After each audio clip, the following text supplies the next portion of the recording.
One, two, one, two,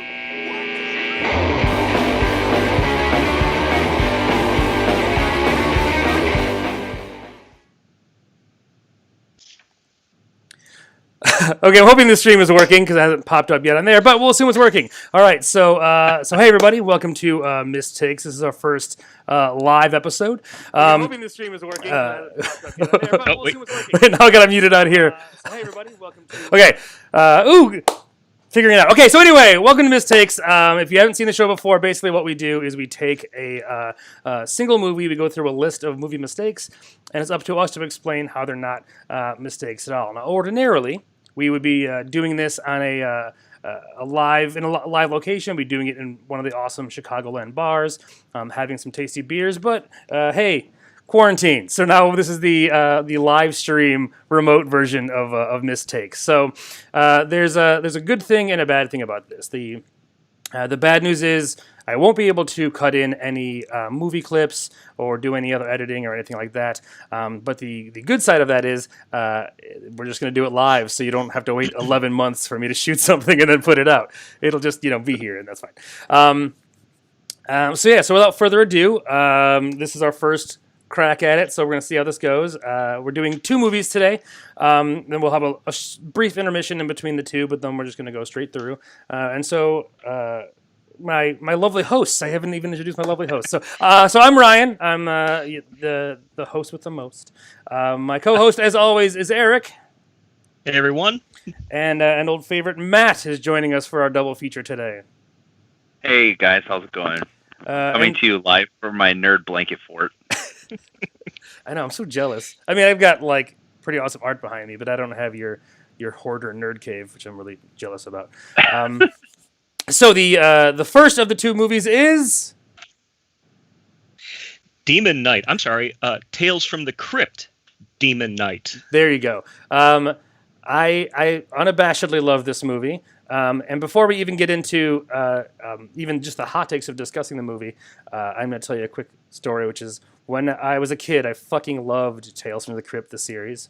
And at one point, I wrote a letter to the Crypt Keeper, I guess, but I wrote a letter to Tales from the Crypt saying I wanted to be on the show, and I got a letter back written from the Crypt Keeper, basically saying like, well, you're a little too young, but stay at it, and hopefully like you'll be on the show someday. And then like a bunch of really bad Crypt Keeper puns in there, and then like a Tales from the Crypt hat. So that's in this house, or possibly my parents' house somewhere, which I think is pretty damn funny. Nice. Also, to anyone watching the stream, we are going to be bouncing mistakes off of each other, but I will be watching the feed as well. So if anyone has watched these movies and they want to throw mistakes at us that we need to talk our way out of, you're happy to do so, or just chat and say hi, like Christine did. Hi, Christine. So let's get into Demon Knight. So first, we'll start with the hot takes. So we'll just take a couple minutes just to talk about our fresh reactions to the movie before we dig into the mistakes. I'm going to start by saying I very much appreciate the amount of boobs in this movie, only because I think that's such an 80s/early 90s thing, where it's like I feel like they have like this big board where they have like all these like the act 1 and the act break and act 2, right? But then I feel like they have like a boobometer and they're like, nah, fuck, our boobometer is not at the correct level. We need like at least 4 more boobs in this movie. And they in this case, they might be the boobs of the demons, but they count. Doesn't matter. Demon boobs are still boobs, right? Also, I need to mention my beer because it's a special beer. So the beer I'm enjoying today isn't made anymore. So this is actually a gift from my cousin Chrissy a while ago, and I'm waiting for the perfect moment, and this is the perfect moment. So this is the Mephistopheles Stout. Boom! So I figured that was appropriate drinking. It's really weird, by the way, that I went from talking about boobs directly to mentioning my cousin, so that's therapy waiting to happen. But anyway, beer. She knows it's you. That's true. She won't be surprised. I guess we should all say what we're drinking. I'm enjoying a King Sue from Toppling Goliath in my delightful Star Wars tiki glass that we got from Galaxy's Edge. Mm-hmm. Excellent. Which is where I probably got COVID as well, but that's fine. That's fine. It doesn't matter. That's not important. How dare you say that? I gave you COVID, you son of a bitch. I myself am I am drinking, but I am not partaking of beer. I'm on a dry week. Just a little personal thing I do. And I did not time this correctly because I also have my dad's birthday coming up, so I'll have to be sober through all of it.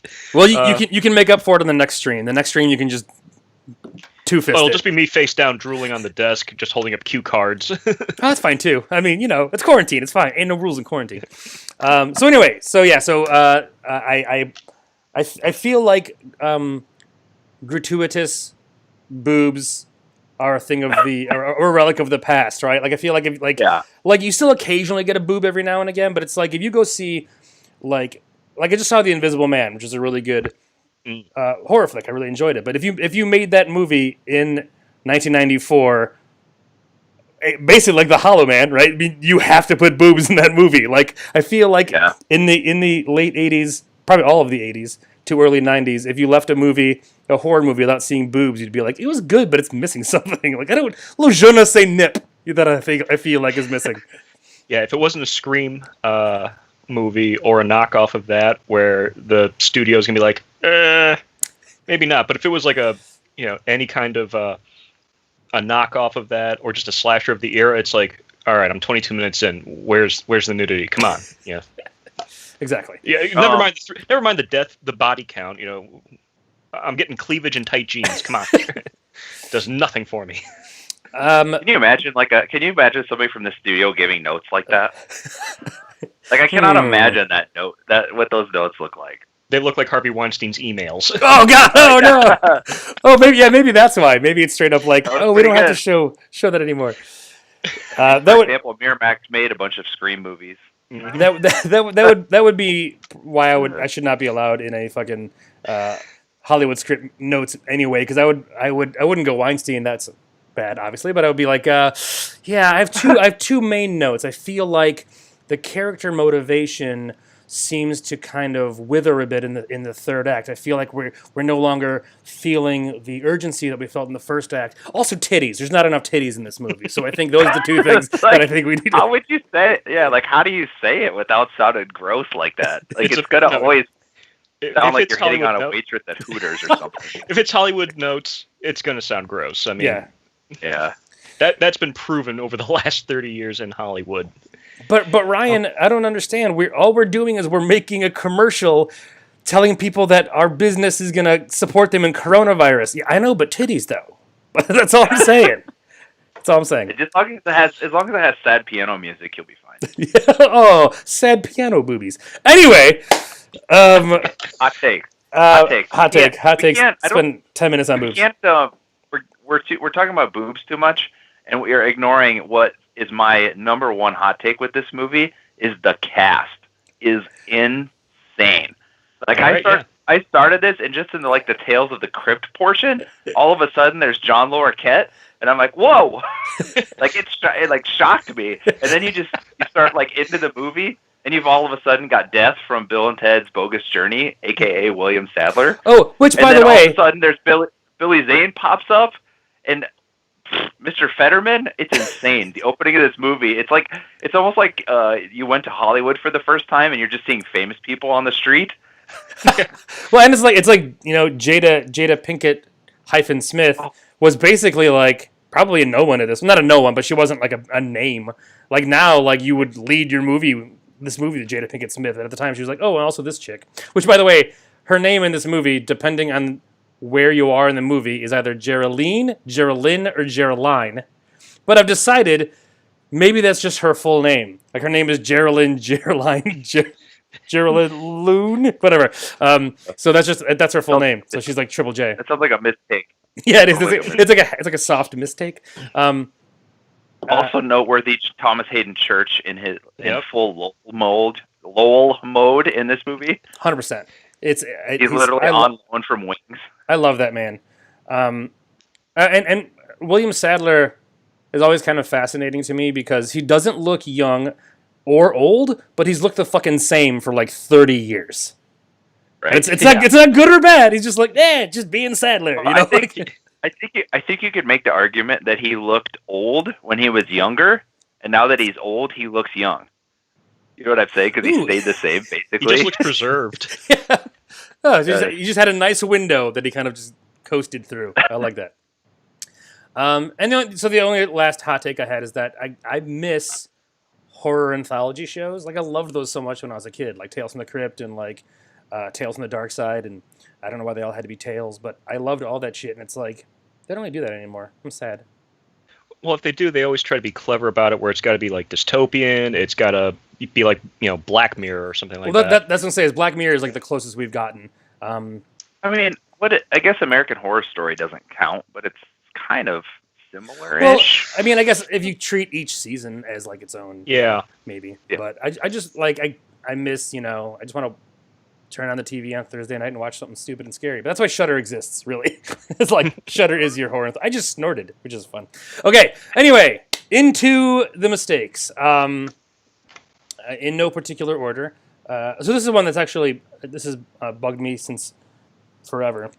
When he's cutting his hand open to summon the demons, like the blood starts pouring from his hand where he hasn't gotten to yet. Like it pre-bleeds a bit. So how is that a thing? How is that okay? I'm gonna go with the it's like those insects in Rick and Morty. It's just that's like one of his signs of arousal. It's just like he just can't wait for this. Just like watch this, and just he's just waiting for this. Ooh, so that's kind of interesting then. So maybe demons actually have sexual organs on their palms. So that's interesting. They're very handy. Oh, holy shit! Handsy. Handy. Oh yeah, handy. Well, maybe they might be handy as well. I mean, if a demon could fix your plumbing, that would be nice. Maybe that's all I'm saying. I'm just saying that they're very practical. But also, they choke everyone. Like that's their go-to move in this fucking movie. So maybe it's because they have like. That's like a fetish. It's their kink because their erogenous zones and their fucking jizz spots are their hands. I mean, they don't have anything going on in the crotch, and they certainly have enough shots to show it. So, And maybe there's like a stigmata parallel there.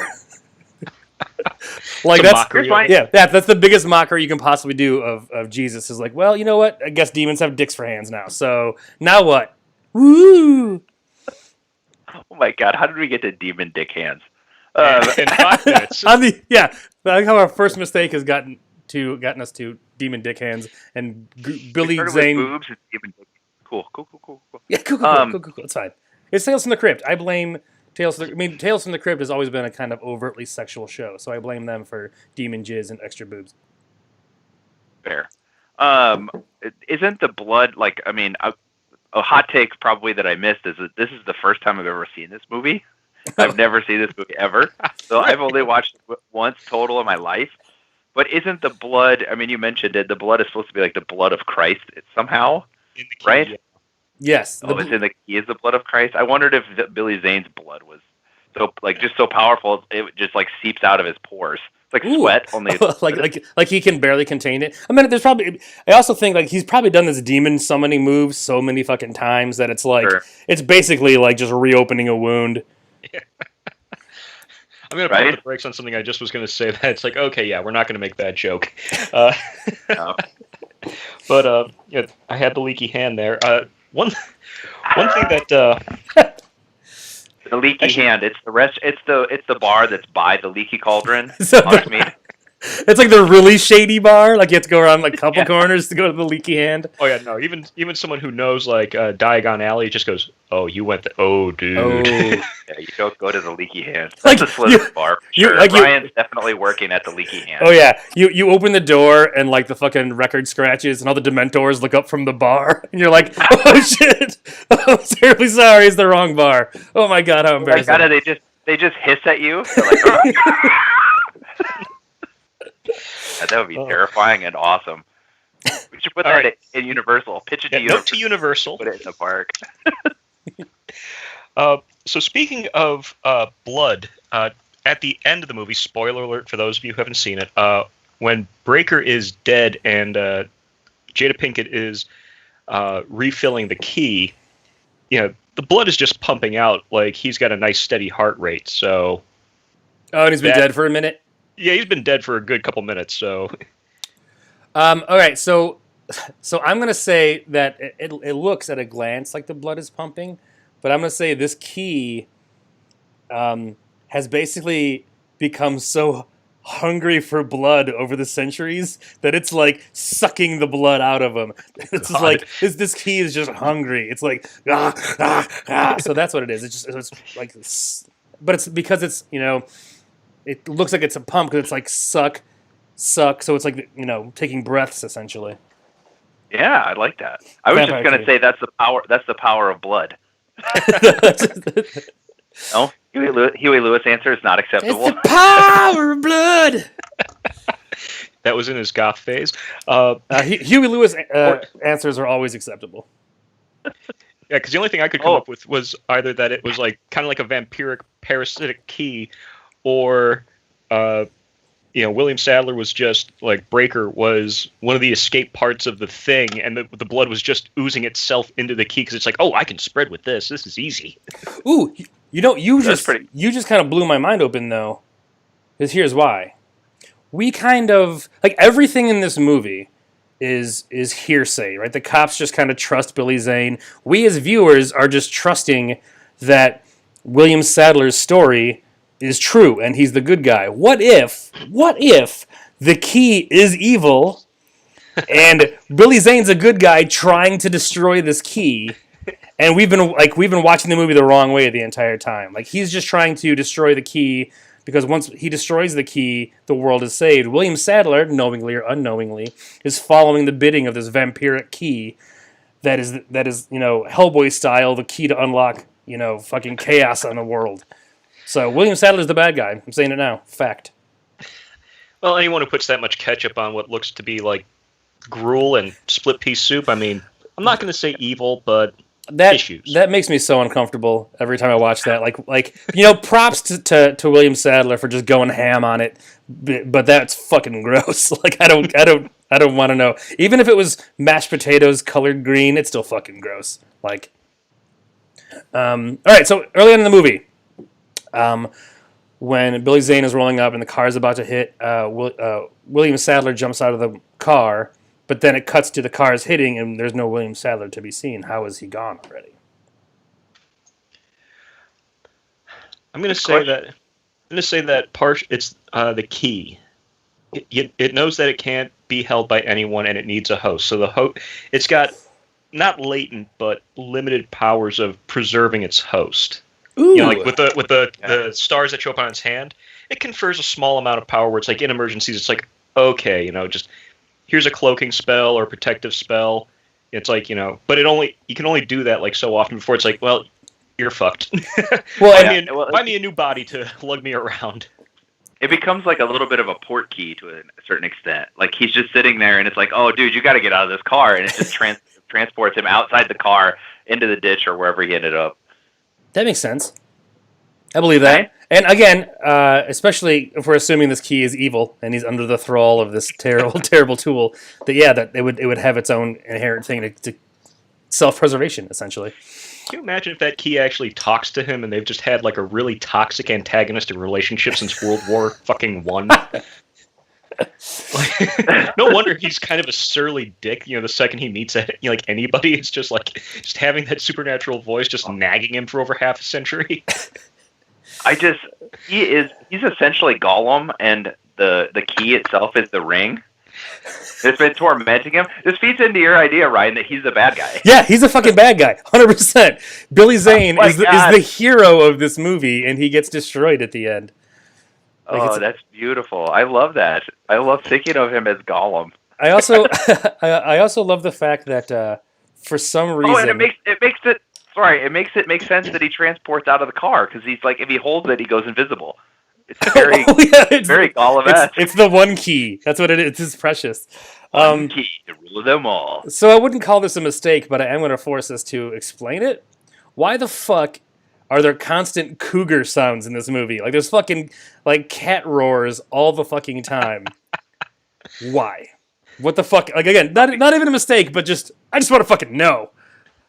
I feel like the topical answer is that the hotel that they're staying at is actually also a big cat rescue. Ooh. And Outback, they have a ton of tigers and So- lions and so- Or the cheetahs. remains thereof. So it's not even like Yeah. related to the key or anything. It's just you just happen to keep hearing these fucking tigers outside. Yeah, they're just Outback. It's a big cat rescue and hotel. 100% on board with this. Tiger King prequel, Demon Knight. That would Sold. also explain why CCH Pounder is not a fan of Jada Pinkett's cat, and is always constantly yelling like, get it off the table, and it's like, she's been listening to that crap, Well, since day one. Well, and that's why she's so angry about when the cat keeps coming inside. Is like, look, we have to have a hard line. Cats outside, cats inside. Yeah. You start letting the house cat in. Next thing you know, you got a tiger in the house, and everyone's on meth. So like, this is the line we draw in the sand. No cats in the house whatsoever. All right, Tiger Knight. I'm on board. So at the very beginning of the movie, when we get the little Crypt Keeper intro with the questionable CGI. Which, speaking of questionable CGI, Wait, hold on. The Oh. only questionable CGI? There's some questionable CGI. The first example thereof. Yeah. Yeah, Well, fair. so I would say they do pretty well with their CGI because they have such a, again, they made this movie with probably $45 and a fucking like gas card or something because the budget's so tiny that even the CGI in the windows, like when he does the couple drops and it like sends the seal, they do it a couple times and then they just switch to Sadler walks off screen and they flash a red light and they were like, Yeah. "You figured it out, it's fine." You just hear that, the off-brand neuralizer sound. Yeah, exactly. So I think they did okay as far as practical effects versus okay CGI, but so the mistake that isn't a mistake is when the Crypt Keeper is walking around in the beginning of the movie, you can see the remnants of the green screen on his collar. But of course, it's not a green screen because the Crypt Keeper is a real character, a real person. So what is that if it's not remnants of unkeyed out green screen? I would say that that's just leftover energy. You'll remember from every time they kill a demon in the hotel, it's always that very specific shade of green that shoots out their eyes, and like the blood is also that. So I'm guessing it's maybe he just wasn't stitched quite closed that day, or it's just the energy kind of seeping out.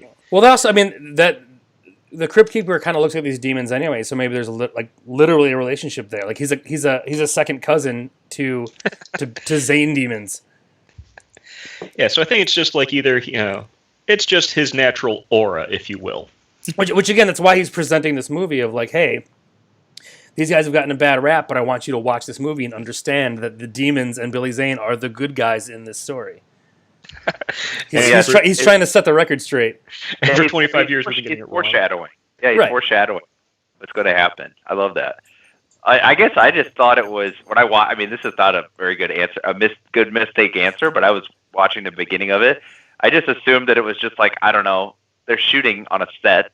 Like maybe there was a green screen shot earlier or something, and he just had like leftover material that he just kind of had laying around like on his shoulder. No, that's fair. So it's because he's literally shooting a movie. So yes. Yeah. Okay, that's fair. That's fair. Yeah. That's solid. It's like I'll that's like allow the it. most. It's like the most logical answer. That's not fun at all. Like, No, yeah, but there's it shit still counts as like, laying yes, around on set. like the Crypt Keeper is trying to make this movie again within the larger meta story of the movie. He's busting his fucking ass. So yeah, no, I that's a solid answer. It's a solid answer. I mean, it's not as exciting as he's related to the demons in the movie, but just the fact that he's a fucking hard worker, work ethic. Yeah. I appreciate that. The Crypt Keeper worked himself to the bone. I hear that in his voice.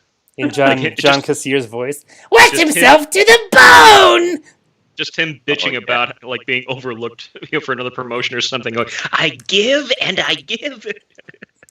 Also, a note back to you saying Ryan practical effects.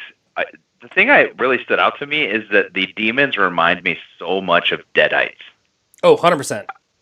I was like, Like, oh a my lot. god, are these Deadites? Like, could this be just one of in the series of Evil Dead? Like, is it just in that universe? Yeah, I think this would be a pretty easy step to get to Evil Dead. I don't think it would be hard work at all. Like, if they found the fucking Necronomicon halfway through this movie, I'd be like, yep, checks out. Ooh, what if the Necronomicon this whole time has been like the fucking Bible in Shawshank that he hides the fucking rock hammer in? The Necronomicon is just a fake book you hide the fucking key in. That's what we've never known. Now I have a thing my to look God. for on Etsy. And you know I'm using that as a flask. I'm just, Oh, yeah, let's be 100%. honest here. That's amazing. So, moving on to another missed take. So again, towards the end, I can't, because they keep saying her name so many different ways. Geraldine, when she gets, she covers herself in Breaker's blood. Nice little actual strategy there. And then Billy Zane wraps her in the shower curtain, throws her in, washes her off. When she's covered in blood, it's like, it looks like Bruce Willis's T-shirt at the end of the first Die Hard movie. It's just, you know, it's just blood red, almost black, and then like a seemingly 20-second shower with Billy Zane singing, and it's when she gets dumped out on the floor, it's like everything is just perfectly clean. Okay. I think an easy way to go would be say it's the key again, and it's just the vampirism is so strong. But Yeah. but I think we need a better answer than that because we've already gone that route. Okay, I'm going to say that she died. That she died entirely and was basically had to be resurrected. And you know, basically, she's coming back as Gandalf the White. That's what I'm saying. It's basically like she died, but because like her mission wasn't complete yet, and there was still so much power from the transference. Like you can die later on in your journey, but because there's so much fucking power transferring it from one person to the next, that like he was trying to wash her off, and he's a fucking demon. He's not being that careful, right? He just wants the key, so he killed her. But then she like, she went to fucking whatever he says in Lord of the Rings, which I should remember, after he smote him upon the side of the mountain. But basically, she comes back as Geraldine the White. And maybe she doesn't even realize it, but she's been resurrected as a I have to say that checks out. Like, traditionally in cinema, water represents rebirth. And she literally takes a shower, and then she comes back to life as like sort of the Gandalf the White version of herself. 100%. And also, I would say that, like that. she might actually be a Maiar like Gandalf. So it's possible that when you're done with your job with the key, you then travel the boat to go to the Grey Havens to live with the elves. I'm just saying, William Sadler might be living with the elves right now. I don't think it's entirely outside the realm of possibility. And it's all over top of an Annie Lennox tune. Yeah. Yes. You know what? That'd be really funny. Like if when this cut to the end, which by the way, great soundtrack in this movie. But if it cut to the end and it was fucking like an Annie Lennox ballad, I'd have been like, motherfuckers! I didn't realize this was Middle Earth the whole time. Son of a bitch. It opens, the movie itself opens on Filter's Nice Shot. I was like, oh, nice shot. It was pretty good. I mean, I couldn't believe that it opened on that. Yeah, I mean, this movie it's a wonderful little time capsule of the mid-'90s. I mean, you just look at the cast alone because Thomas Hayden Church hadn't popped yet. Like, this was before, he was just a TV actor at the time. Bill Sadler, I think this is just pre-Shawshank. Oh yeah, this is before Shawshank for sure. And then this is just pre-Titanic. It's like just 3 years later, you could not remake this movie. You couldn't afford the cast. Yeah, yeah. Good point.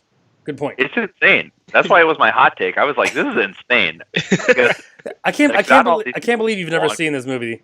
Like, it's a solid 90s, almost like, 80s entry. It's very fun. I enjoyed it. I enjoyed the crap out of it. I mean, it was, like I said, the early beginning part of it when it's just like celebrity. I'm like, oh my god.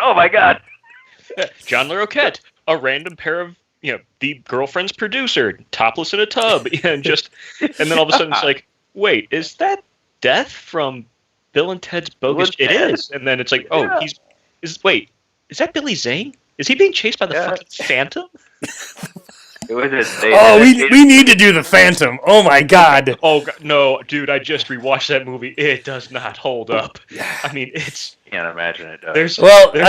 I would argue the Phantom didn't hold up the day it came out. So this is true, but no, it's like on rewatch recently. It's like there's some bits in there that it's like the post Me Too world. It's like, oh god, this is so wrong on so many levels. well, so here's maybe our next doubleheader will be the Phantom and then the Shadow, and then we can just drink ourselves into oblivion because that's the only way we'll get through. All right, so we'll do a few more here so we can get to our other flick.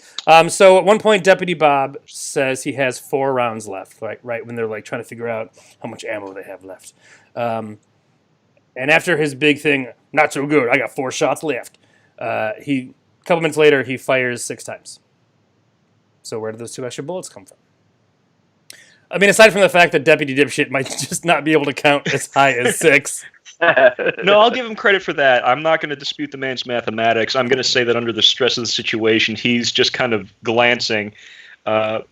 To be perfectly fair, since I've had this issue myself, being of a heavier set nature, he didn't really check his gun belt all that accurately. I mean, I've lost shit in a hoodie pocket, just moving it from right to left. So, and holy fuck, I'm gonna take that because he was sitting down at the time, 100%. That was just like he had bullets in the folds, and he was like oh, I mean, I'm not proud of this, but it's like I've sat in my car looking for my fucking keys, and it's like I just can't find which pocket I put them in.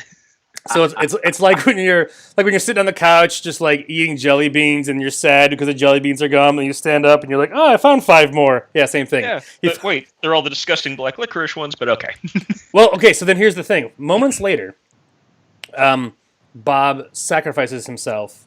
Well, technically, the house owner chick sacrifices herself, but Bob also does for no reason. So I kind of wondered that, like, again, not even a mistake or a plot hole, but like, why the fuck did he do that? So I'm gonna say that she sacrificed herself for 2 reasons: 1, to help everyone else escape, and 2, like, she's already lost her arm, she's already lost a shitload of blood. It's entirely possible she's dying anyway, but Bob had no reason to sacrifice himself. So maybe it's just like he stands up, he finds those 2 bullets, and he's like, just the shame and like the self-hate. He's like, you know what? I'm tired of this fucking roller coaster diet that I've been, this fucking yo-yo. I can't get my weight under control. I'm done. Fuck it. I don't want to live in a world where I lose 2 bullets in my fat fold. So, no, because if you count the shots, he does fire those bullets. So I think at that point, it's just he gave into like some real frustration there, because he throws the gun down and everything. So both movies we are about to do, or that we're doing, both movies we watched, both have people running out of ammo and throwing their gun, which always drives me crazy. And both also have someone trying to pick handcuffs behind their back, which is weird. But I want there to be a movie, it may exist, but I want there to be a movie someday where someone runs out of ammo, in frustration they throw their gun, inevitably nothing happens, but then they find more ammo. I want that to happen, then be like, oh god damn it! Like, what if he threw it after the 4, and then found his fucking 2 others under his gun? He'd be like, god damn it. So What's he gonna do? Don't throw your gun. Don't throw your gun, is all I'm saying. Jesus Christ, people. Why the fuck? Like, there's a reason that when you're playing a video game and you run out of ammo, you just kind of have the gun until you find more ammo. There's not a throw empty gun button, like, because it's fucking crazy. Unless it's Borderlands 2, I think, where one of the brands of guns, you basically, every time you hit the reload button, instead of reloading it, it just throws the gun like a grenade. Well, that's true, but that's Borderlands. That's different, because then all you do is fire one round and keep throwing the guns because it's hilarious. Okay, so I'm going to hit you with a couple that we can answer at one time. When Danny is kicked out of the window, and when Geraldine, which is her full name, I've decided, stabs Billy Zane in the eye with a key, in both occasions, it's clearly a fucking doll. Like, not even like a very good one. Kind of like when Murray Fetterman's head is cut off and like the head changes entirely. But we'll just say that's the demon effect. So yeah, so when Danny gets kicked out and when Billy Zane gets stabbed in the eye, why is it so obviously a doll when that's clearly not the case?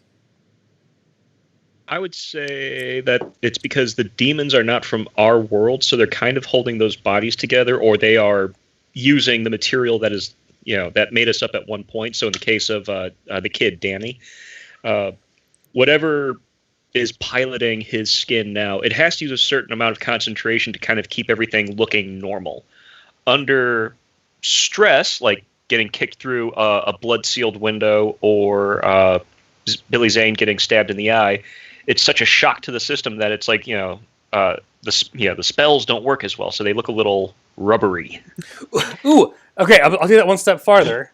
Because yes, I agree. I'm gonna say it's basically the equivalent of like whoever's controlling them. That's like a rage quit, right? So like you take it out right before you die. Like I'm about to lose this match, so I'm just gonna quit instead. So basically, they're rage quitting those bodies. They're like, fine, I'll just take the fucking power out, and now you're just stabbing the fucking shell. And then like in Billy Zane's case, they're like, oh, I guess I'll log back into the server and play again because it was just a key in the eye. But yeah, it's basically rage quitting. Or he remembered, wait, I'm not a lower level demon. This eyeball shit doesn't work on me. He even says that, so it's like. Speaking of, it's the I feel like it's the Edgar suit effect. Yeah, yeah, 100%. They're rage Edgaring. Yeah, they're rage Edgaring. So keeping with the eye theme, when the collector gets shot through the eye with an arrow, you can see the section of the arrow shaft that sticks out the back of the collector's head bend as his head hits the floor. So it's a super bendy arrow. So why is this not a mistake? If it's such a solid arrow that could go through his head, how is it suddenly bending? Well, I mean, when it's going through, it's got all that material behind it to brace it up. Here's where physics comes into play. Physics! Oh, okay.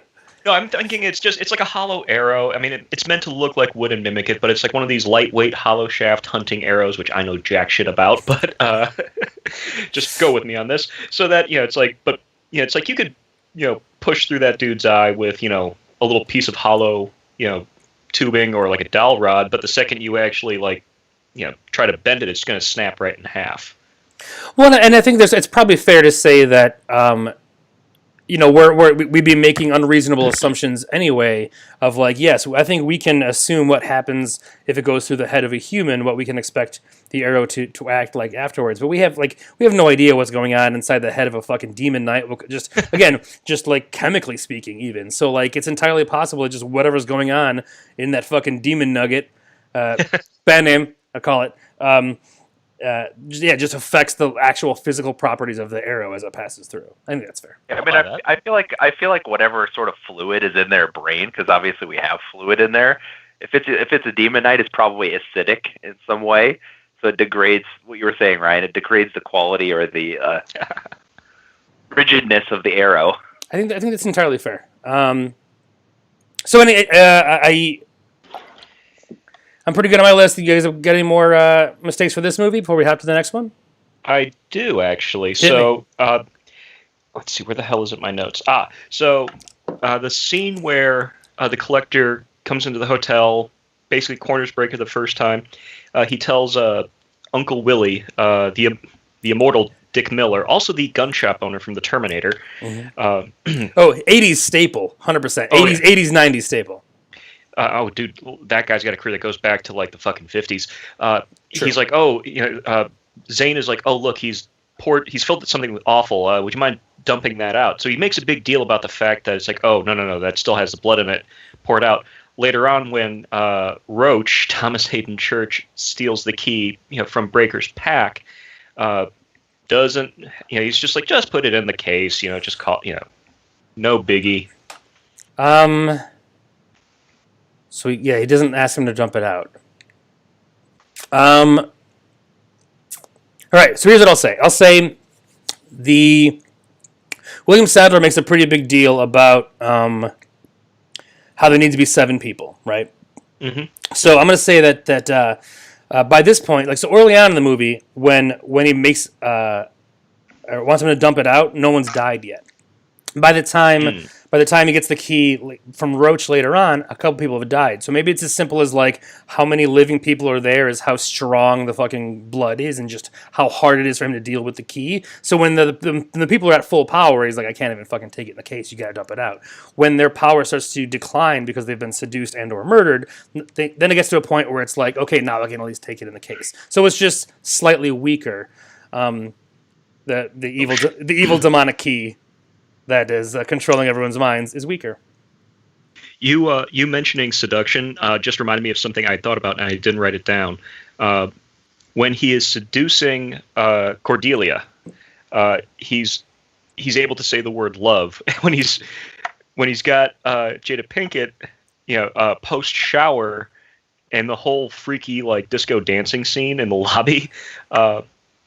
He's sitting there. He just he can't say love. What the? So I'll say it's because when he's offering Cordelia, all of her stuff, he's kind of like performing a role at that point. He's doing his job. So maybe because of that, it's like he's not even like really speaking. He's reading a script almost, right? Like okay. So he's just performing this pre-written thing. When he's actually talking to her, it's like he can't normally use that word, right? Like in his day-to-day speech, it causes him physical pain. But when he's like doing his task, it kind of gets past that barrier, like his method acting kind of a thing. So it's like if he's doing it to fulfill his job role, he gets like a little dispensation. It's like, okay, you can use the L word. Right. It's straight up to employment loophole. It's like it's basically like if he's lying, he could say it. But if he kind of means it, or he kind of is like he can't say it. Well, lie for job, sure, yeah, whatever. But if he means it or feels it, he can't say it. It's basically like when you're a cop. If you're on duty, you can turn on the fucking lights and blow red lights and drive on the sidewalk. But if you're off duty or in your own car, you can't do that shit anymore. It. So that's what it is, 100%. You can't just stick your head out the window going, police pursuit, and then just run the light. I also feel bad for CCH Pounder, who plays the house owner.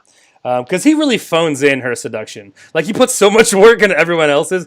Oh, yeah. Hers, he's like, you want your arm back? No? All right, bye. It's like, he just like, come on, man. At least try a little bit. That might have been one of my favorite scenes in the whole movie is when he's trying to seduce her with her like arm on a food platter with a lovely poached appendage. Yeah, he didn't. Yeah, I'm like, dude, you're presenting this to her as though she's going to eat it, not reattach it. Yeah, he again really phoned that one in. It's like he really did. It's like he had his to-do list and he ignored it and he's like, oh fuck, I didn't seduce her yet. So he's like, arm on a platter, I guess. Yeah, I had to try. Which, by the way, I totally would have fallen for fucking Uncle Willie's, Uncle Wally's, whatever, like seduction, like just a room full of like topless chicks and booze. You throw in some tacos, I'd be like, yeah, Demon Knight ain't so bad. He's a good guy. It's fine. All right, it's fine. You mean the tiki sort of X-rated Budweiser commercial? Yeah, the tiki titty scene. Yeah. Yeah, I'm just saying, I thought like Bud McKenzie was gonna pop out somewhere. All I'm saying is, he's missing food. Like that's the way to my heart. But boobs and booze is not a bad start. I'm just saying, like that's pretty close to how my seduction would have worked.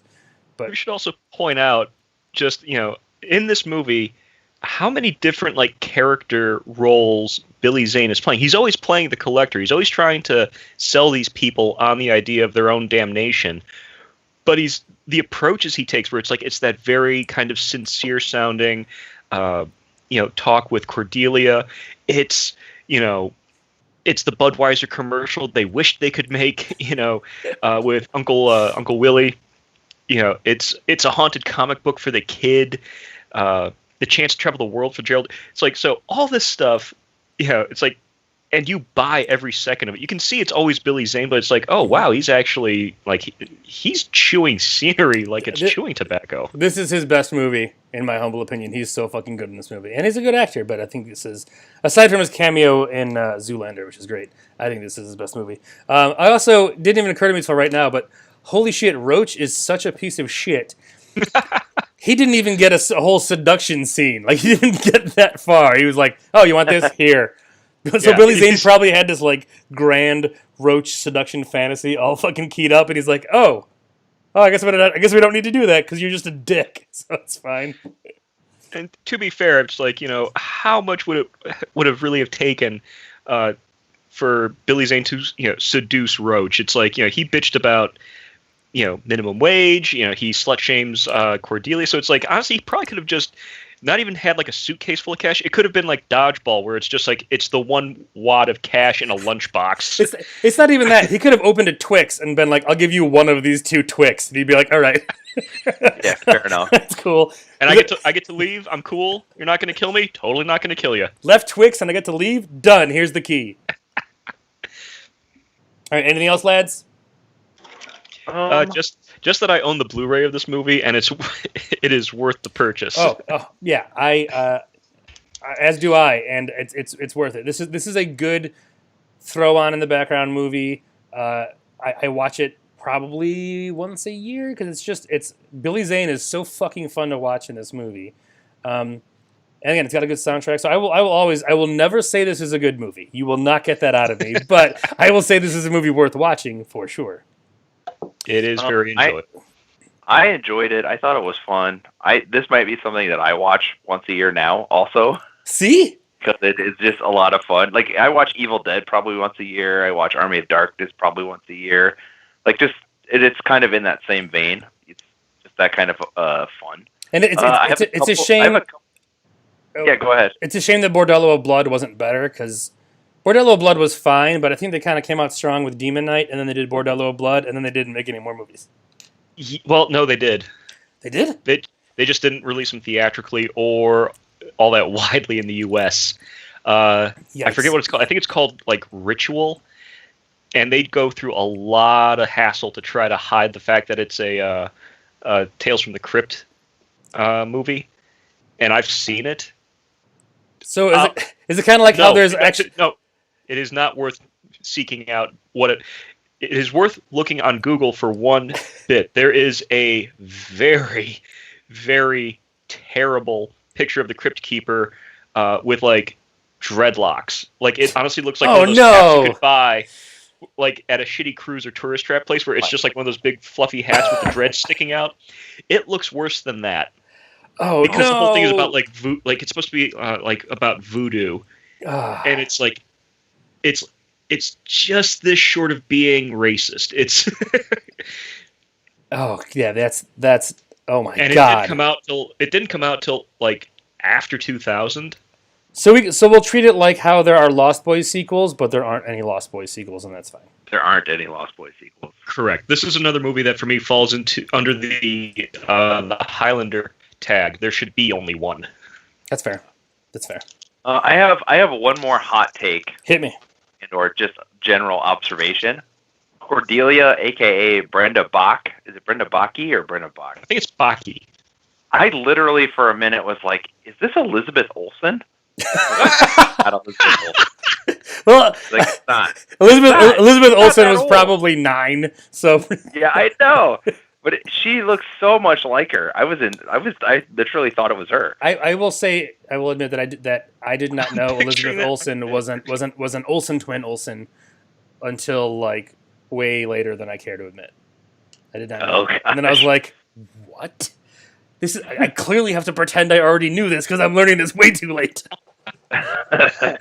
Also, picturing that in my head, it's like you're not wrong at all. Mm-hmm. No. I mean, I feel like if you remade this now, or maybe not post Infinity War, but if you made this pre-Avengers, pre-MCU, you could cast Elizabeth Olsen as Cordelia. Absolutely, 100%. That'd be a fun offline task for later. Is let's recast this movie if you made it in 2014.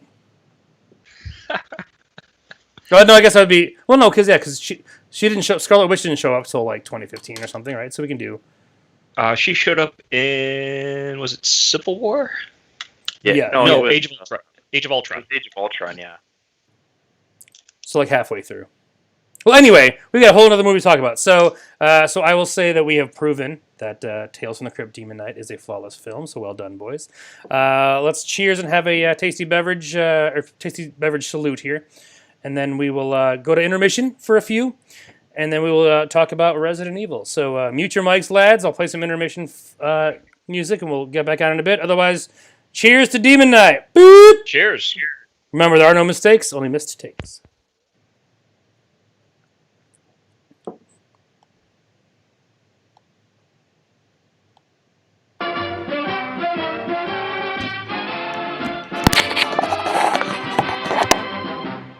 starts in 8 minutes.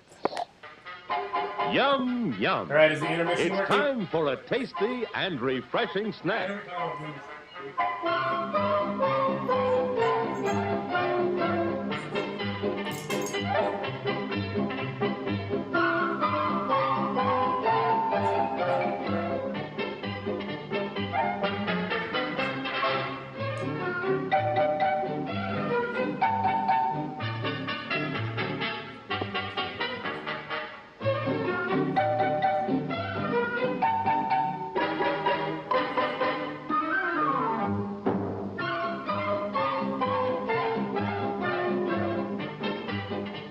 We promise to satisfy your hunger, your thirst, your sweet tooth.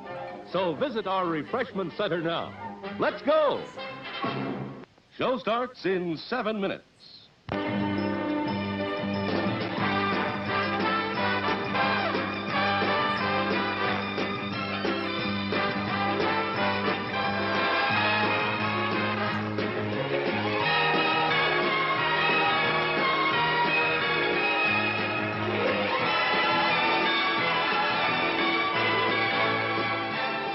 It's refreshment time, folks. Taste that beats the others cold. Pepsi pours it on.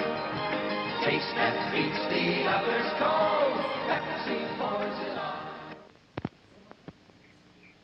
Yum, yum. It's a meal in itself. Our all-meat super dog. Enjoy one now. Show starts in 6 minutes. As everyone knows, rainbows usually have a treasure at the end. Let's follow this one and see if we can find the pot of gold. Father, I suppose you've come to claim me treasure. Well, we'd like to see the gold first. Faith, and there's better than gold in here, me lad. No, just look here, no.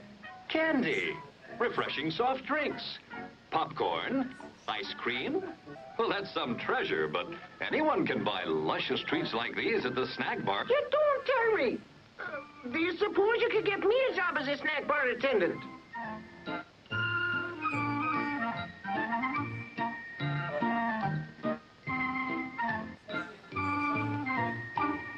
Show starts in 5 minutes.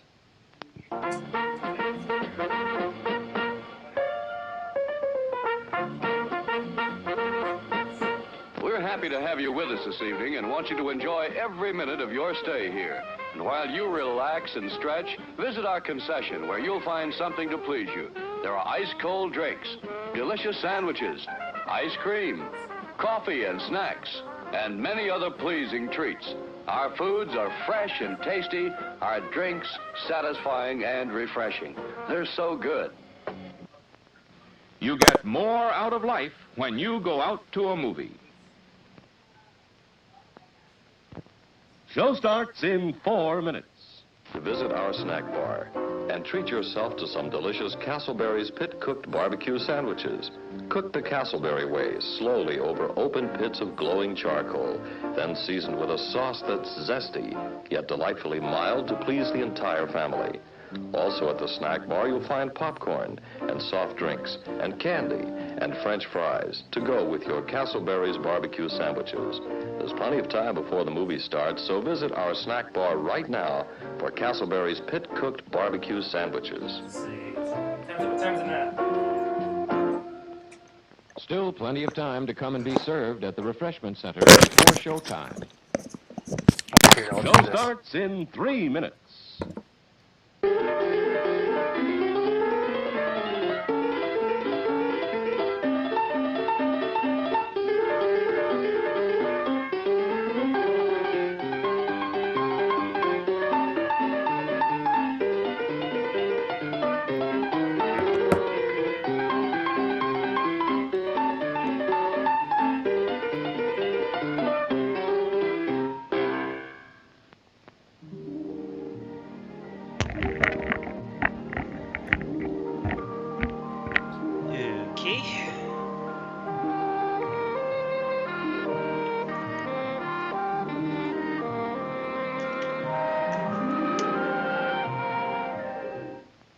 Show starts in 2 minutes.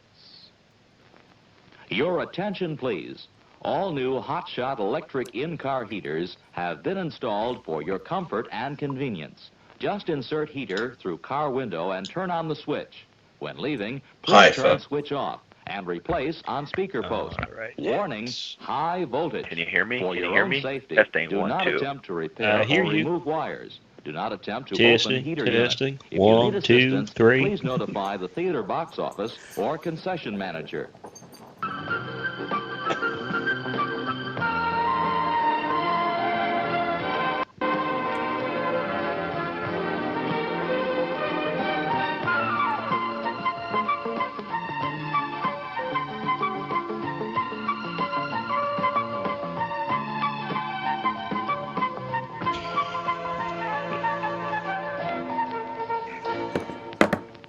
Show starts in 1 minute.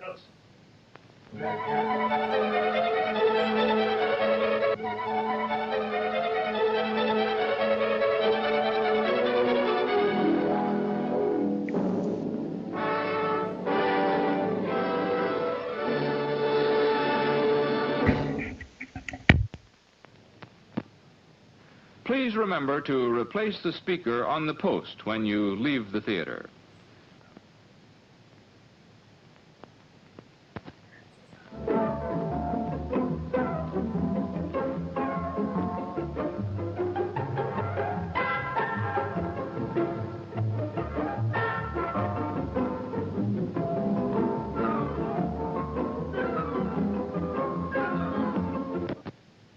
And now, on with the show.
It's 3:57 p.m.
Turns out I need a longer intermission clip because the music stopped playing.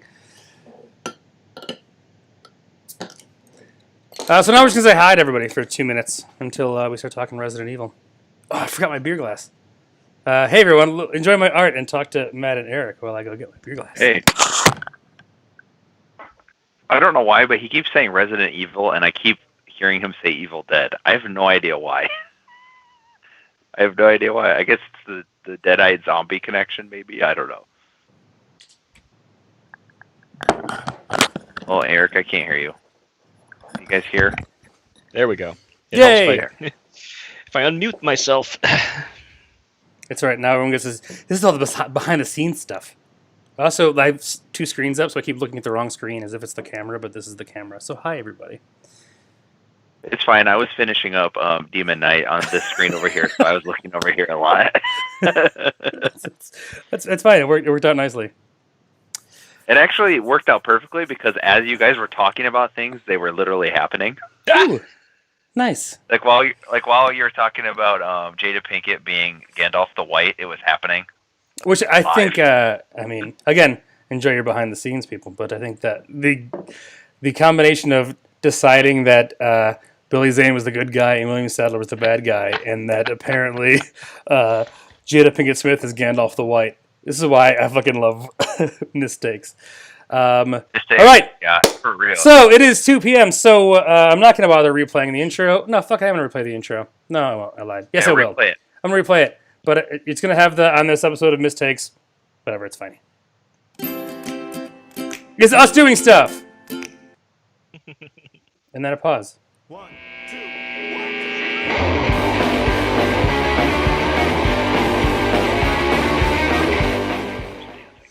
All right, everybody, welcome to our second movie for our double feature of Mistakes Live. So, if for some reason you didn't watch the first part, which I don't know why you would suddenly be logging on now, but that's fine.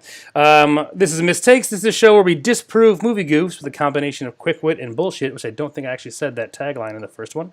Basically, what we're going to do is we're going to go through a list of movie mistakes for a given movie, and it's up to us to explain why they're not actually mistakes at all within the context of the film. So it has to make sense within the storyline of the movie. My guests today are Eric, who's always my co-host. Hello, hello. And our guest is Matt, who is a wonderful human being and is sitting in his nerd cave.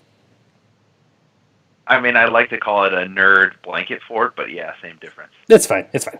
And our second movie for our double feature, Mr. Eric, is Resident Evil from 2002. Resident Evil, the very first one.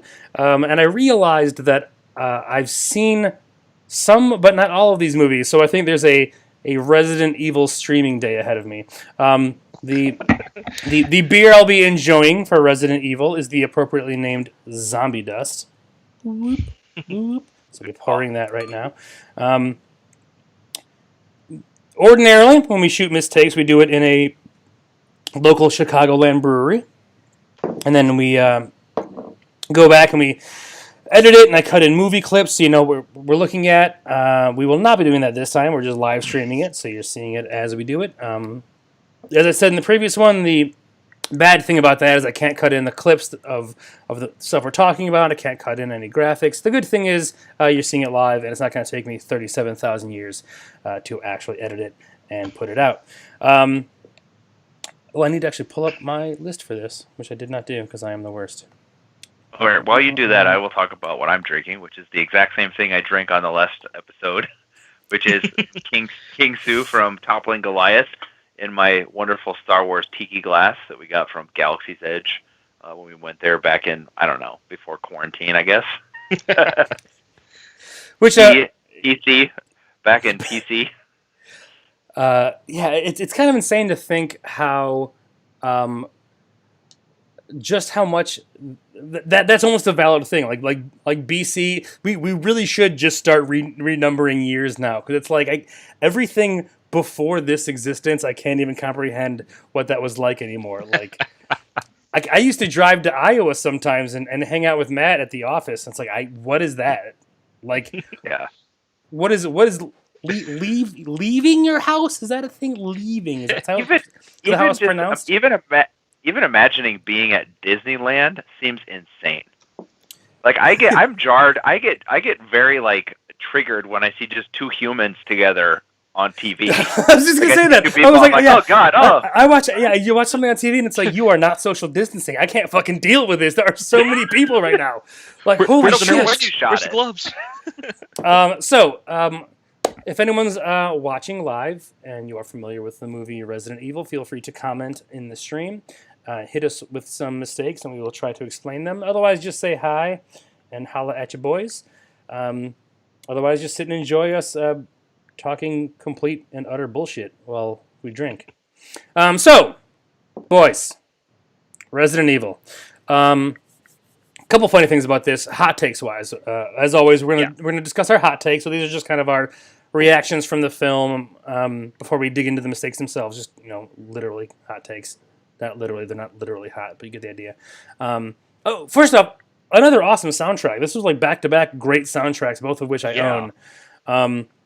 There's even a part where they have like a Nine Inch Nails remix just for like a few seconds, which, as a separate thing, I feel like Mila Jovovich only does cool, badass fighting moves in this movie if there's cool music playing. So there might be like a Ruby Roundhouse dance fighting factor there. Like she can only be badass if there's cool music playing.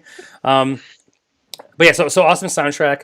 And one of the things that I started to mention in the last one is CGI and how it doesn't always age well. And one of the things we discussed in Demon Knight was, God bless practical effects. Practical effects will always look good. That's why we'll always love them.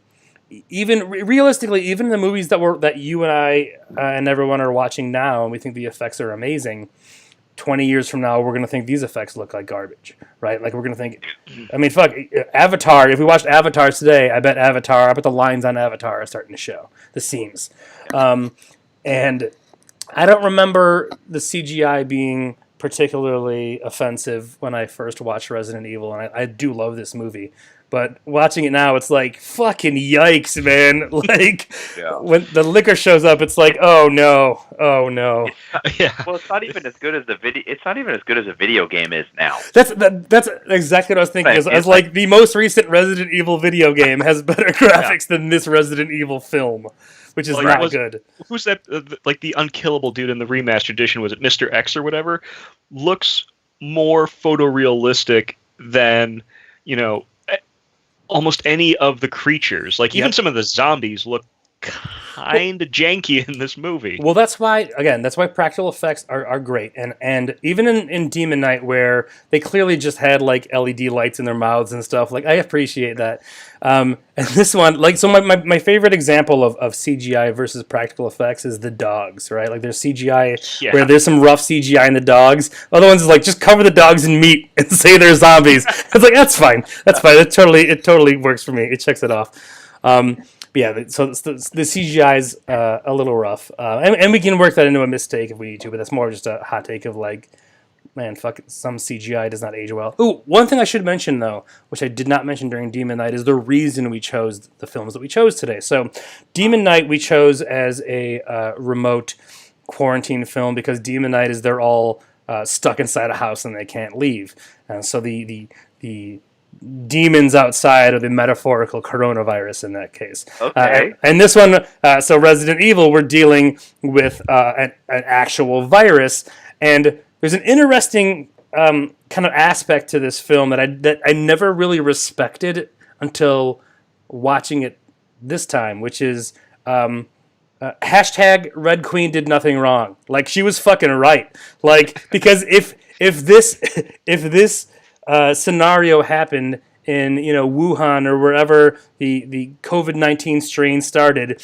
if there was some AI that just killed 500 people in that lab and called it a fucking day, boom, then we're shooting mistakes in a fucking brewery right now. So maybe Tiny Red Robot Girl wasn't wrong. I'm just saying, like, she makes some pretty compelling arguments based on the state of affairs right now. How dare you, sir? How dare you? She's not wrong. However, much like some of the administration's handling the situation now, she's not terribly fucking effective either. That is true. Her response priorities are, look, you gotta reopen Umbrella Corporation. Okay, you gotta reopen it. Like, the stock is falling. So the other thing that so I got two more hot takes for you. One is just that it's kind of funny that at the very beginning of the movie, all the dudes bust in the windows and they have gas masks on, and the reason for the gas masks makes sense twofold. One, T virus, right? But also that they know, spoiler, that everyone's been nerve gassed. But they also like take the gas masks off almost immediately for dramatic effect. Like it's kind of like the fucking Sam Rockwell in Galaxy Quest. Like, is there air here? Like it was like nobody checked anything. They were like, oh, it'd be cool if we took them off right now. So let's just do that. Yeah, it's like we paid for Michelle Rodriguez post first Fast and the Furious movie. We need that face on screen. You're right. It's Spider-Man 3. It's like we're not gonna fucking get Topher Grace and cover him in CGI. Like Venom's opening his face all the time. Same thing. It's like get that fucking gas mask off. And we're gonna give him chiclet teeth. Chiclet teeth.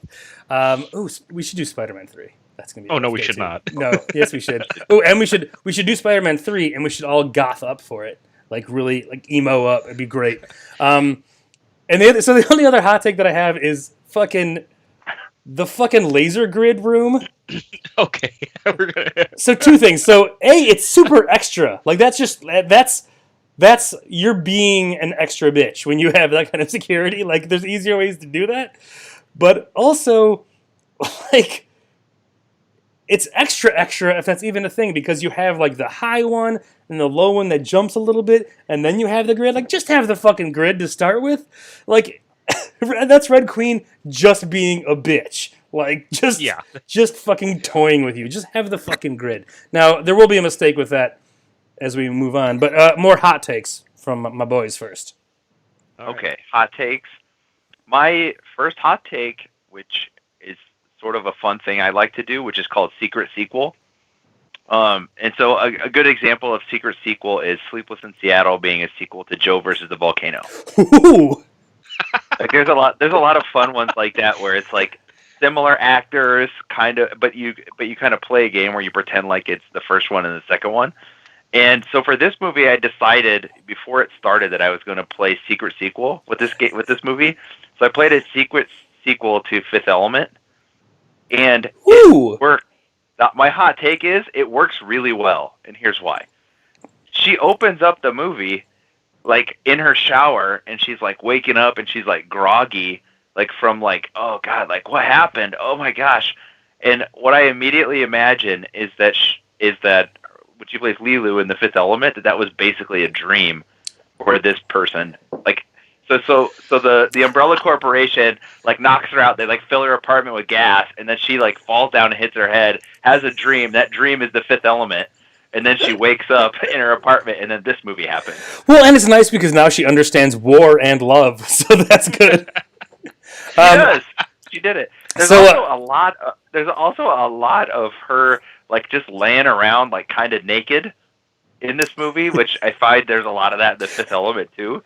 Well, like, yeah, it tracks. The scene at the end where she's wearing like a towel in the front or like paper in the front and paper in the back and nothing else, I was like, that's still kind of more coverage than she gets in the Fifth Element. Like, I feel like Mila Jovovich doesn't want to wear clothes, like a lot of clothes. So I think that's in her contract, like in her rider. She's like, how many clothes do I have to wear total? Because it's one of two things. It either needs to be Zoolander, where I'm going to have a different extravagant outfit every 10 seconds, or I want to wear almost nothing, which is pretty great for any rider. I'll wear my thermal bandages.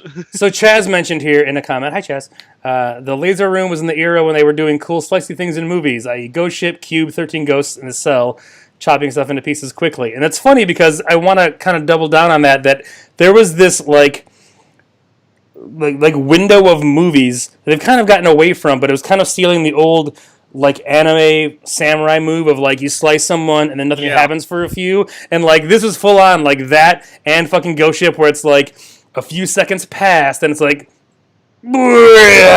like that's not realistic at fucking all, but it's like there was this window of not only slicey movies, Chaz, but a few seconds are gonna pass before anything happens. Slicey movies. Yeah, that's pulled straight from fucking Ninja Scroll. Oh yeah, 100%, 100%. And even just like, you know, you look at like the infomercials, like the shit they were peddling back then. Like this is, you know, kind of at the start of like the slap chop era when kitchen gadgets were just becoming like the thing to have. So, well, see now I feel bad because now I wish Slap Chop did that where like you have an onion and you slap chop it and you pull it up and then nothing happens to the onion for a few seconds and then it goes. I would buy that today. I would stop this call to go buy that. Like anime Slap Chop, holy fucking shit. Sign me up. Done. You just invented a product. Section. Well, I mean, I have to combine a kitchen gadget with suspending physics, so there's a little more work I gotta do, but I'm sure it can happen. It's fine. I'm sure that's going to show up in a Rick and Morty episode. Yeah, probably. Yeah. The other sort of kind of, it's not really a hot take. It's more of a caveat for me watching this movie is I'd only ever seen this movie one time, and I have never played a Final Fantasy. Jesus Christ!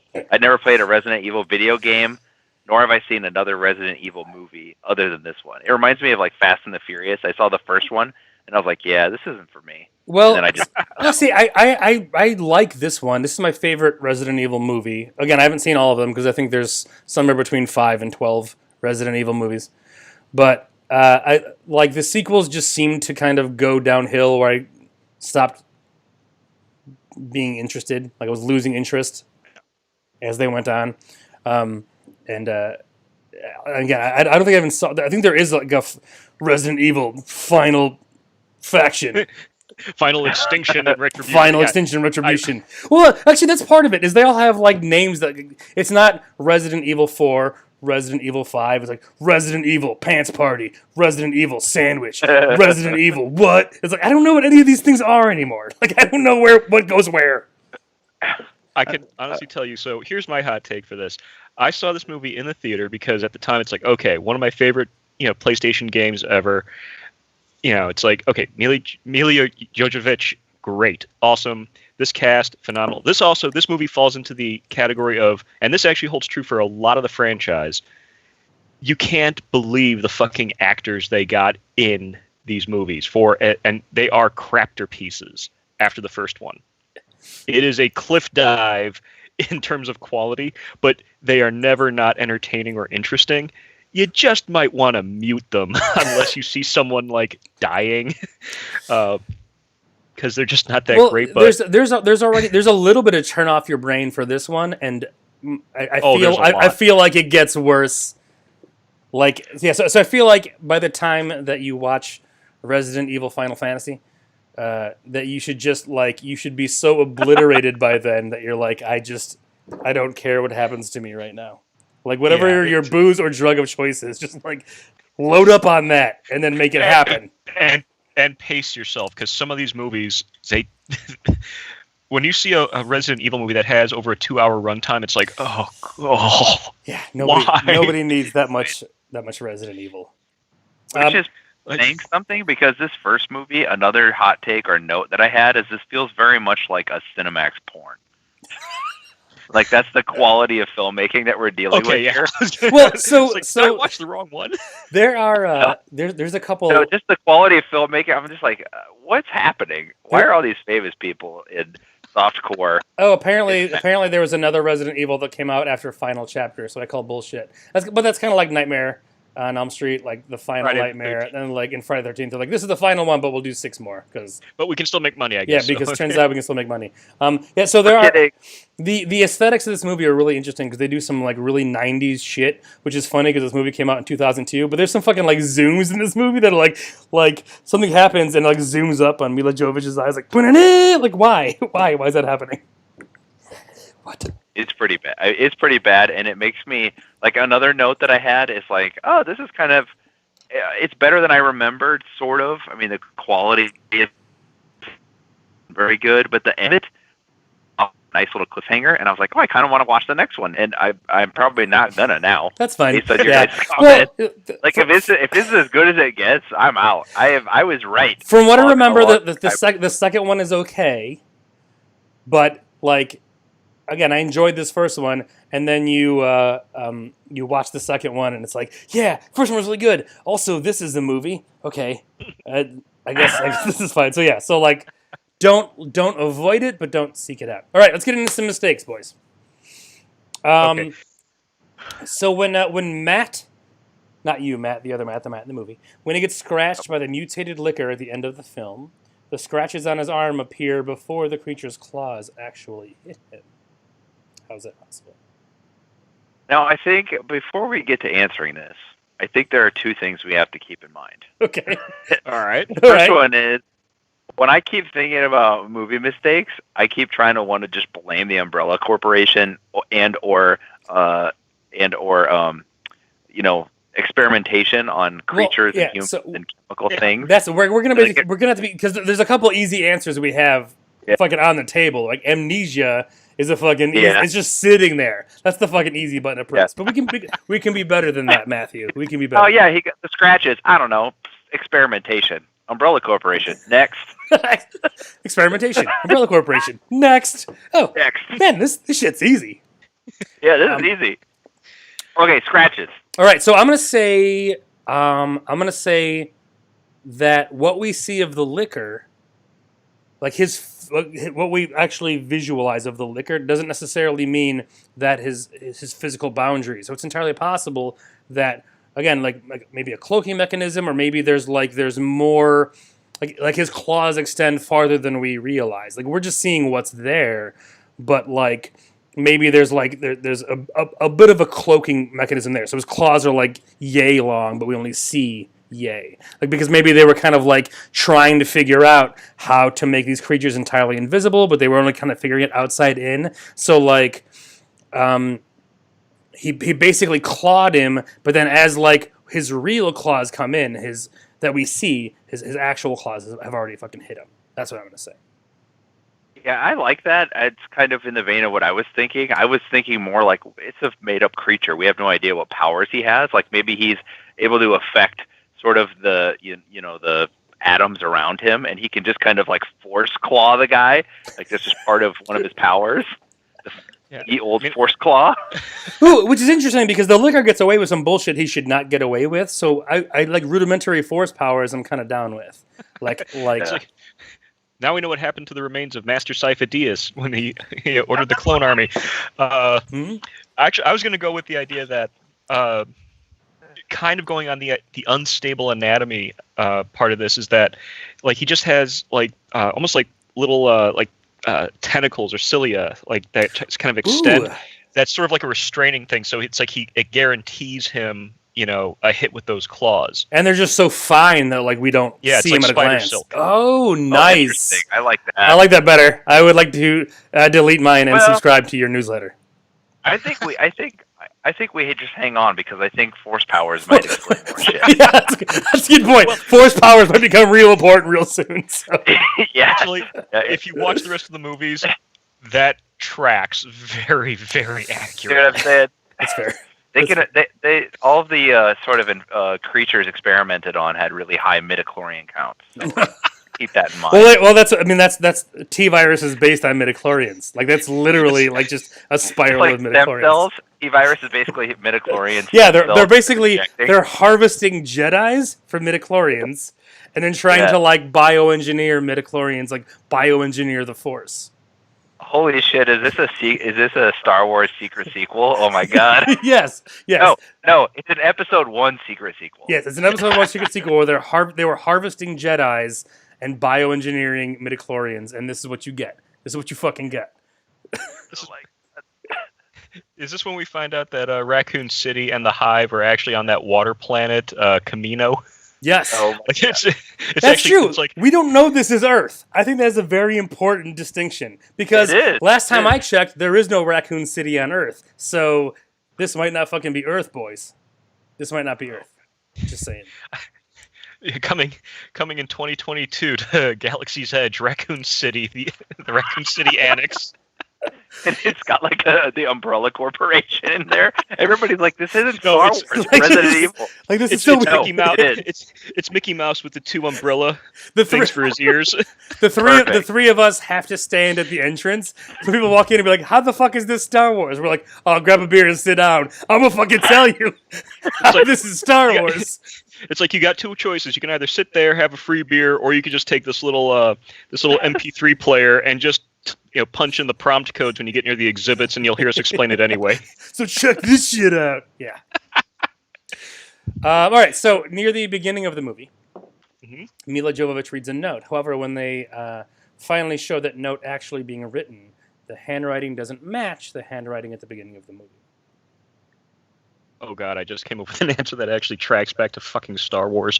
I'm fine with that. I mean, let's keep this fucking train rolling. Yeah. So, spoiler alert for the future movies if you haven't seen it already. It turns out that, and this is another part of the movie, it's like in rewatching it, I couldn't give two shits about these characters to such an extent I can't remember their names. I can just describe them or give you the actors' Well, names. just so you know, as a quick interjection, neither did the movie makers because the doctors are named like Dr. Green, Dr. Blue, Dr. Red. Like they didn't care so much. They gave every doctor a color name like it's fucking Clue. Anyway, continue. So, Alice, I think that's her name. The Fifth Element. Yes, Alice turns out they're cloning her. She is just one of a whole series of clones made of the same person. So now, in this instance, okay, they're falling back on the idea that clones look identical, they sound identical, even though that's just been disproven. But little changes between the clones. So I'm thinking that it's a shared memory. Sure, she remembers that memory writing the note, but it was another clone, another version of her with different handwriting that actually wrote it. Oh, that's pretty good. Well, you know what? Well, and yeah, so and I'll double down on that as well and say that it's basically not a loop in a time travel sense, but it's a loop in that they just keep running this scenario over and over.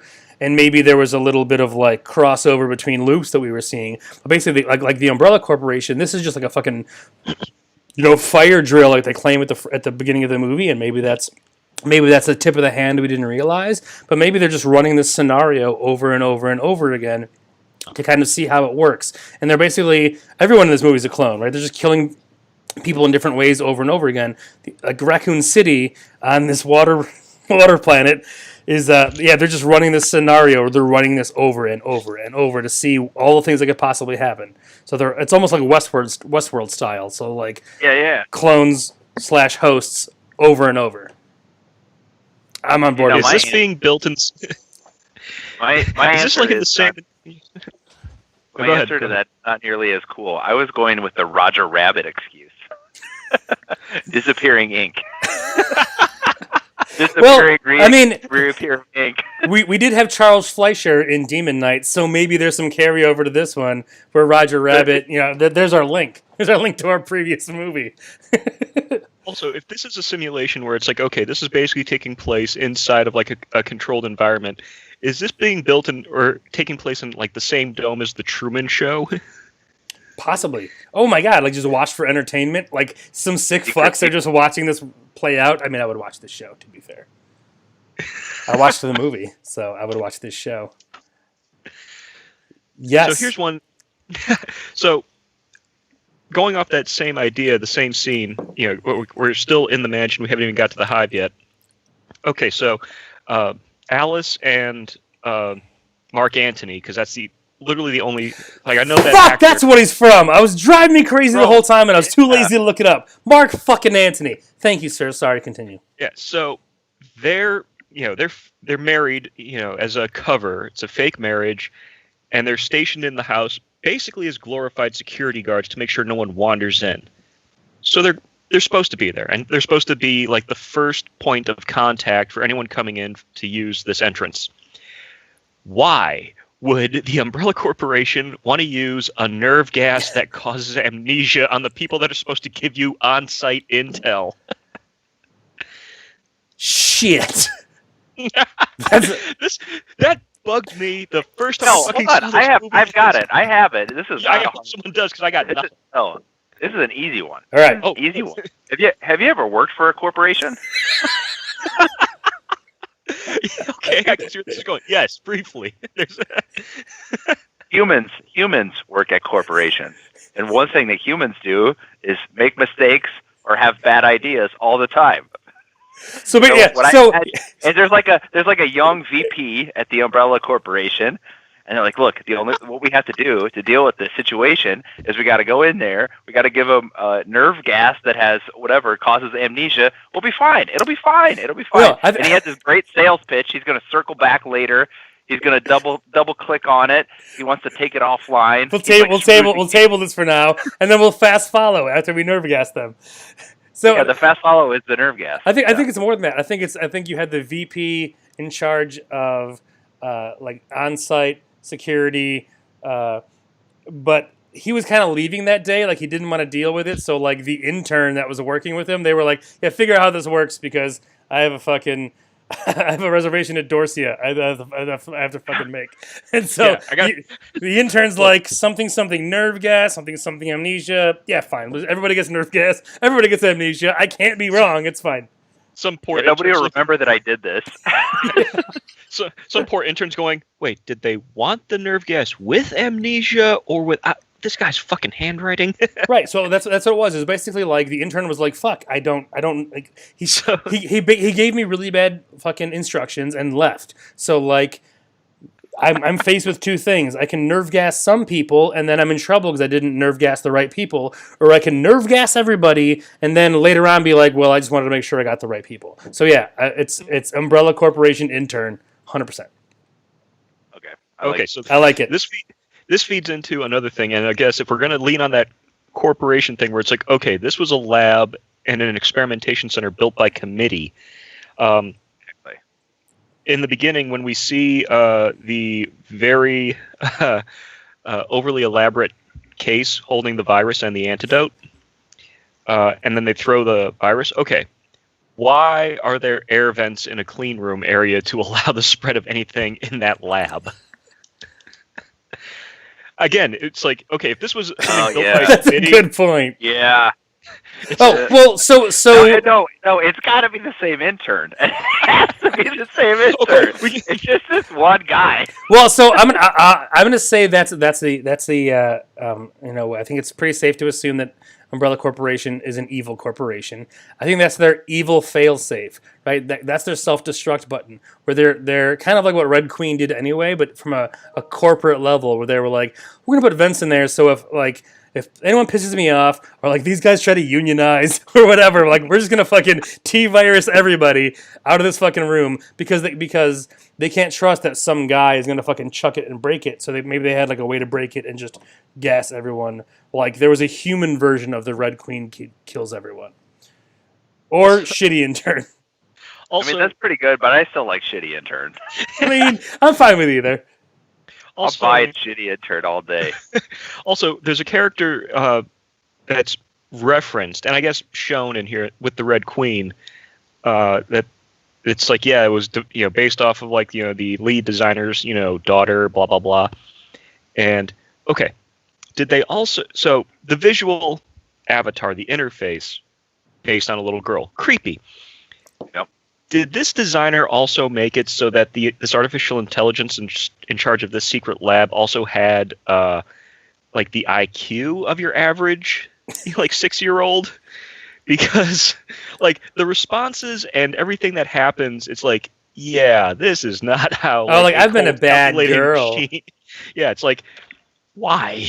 well, so yes, I'm gonna say that you're absolutely right, and basically, so this lead designer.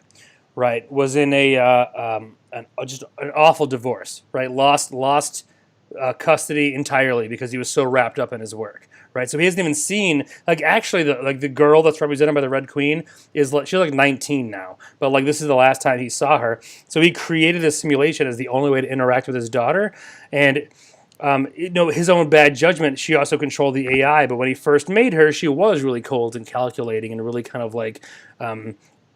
Was very effective at controlling all the aspects of the hive, but he wasn't getting the satisfaction that he wanted from just like engaging with his daughter. Like he wants his daughter to say spaghetti and meatballs, right? But she was saying like I would not enjoy spaghetti and meatballs at this junction. So he purposefully built into her code this childishness so we could have his daughter back. So like he got so fucking crazy, he was so heartbroken over his lost family that he doesn't even care about the fucking hive or the T-virus. This is just a fucking machine for him to recreate his daughter, who, maybe she's dead. Let's say she died. Let's say she's not even fucking alive, and he just wants to fucking have his daughter again for a few seconds.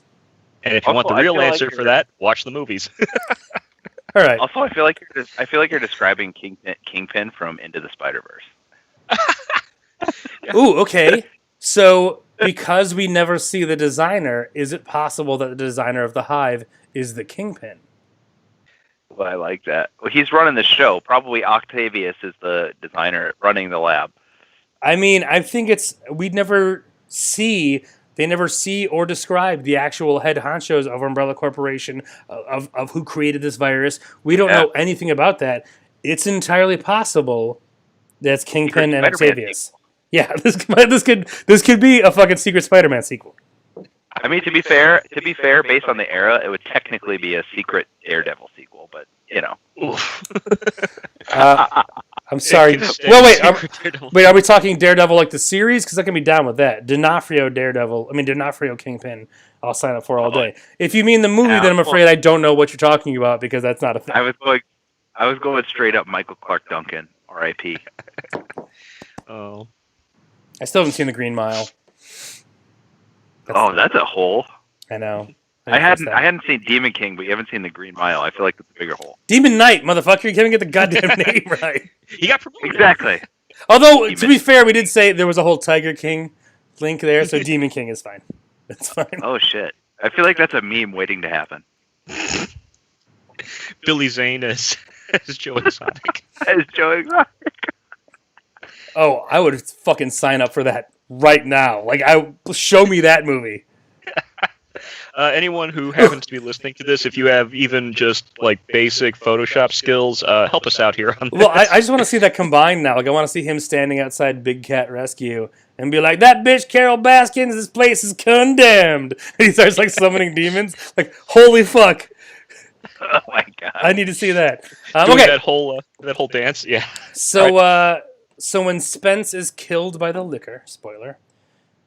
Matt sees this on screen and asks, "What the fuck was that?" But his mouth is not moving. Maybe he's just in such shock he's clenching his teeth and he's really good at just talking through them.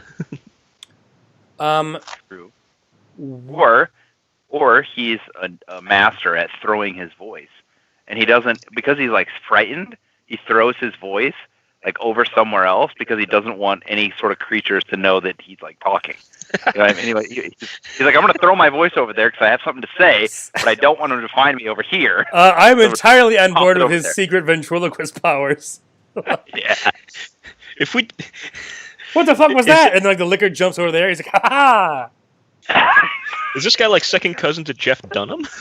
Exactly. You got it. Which also, by the way, it's not even a mistake or anything.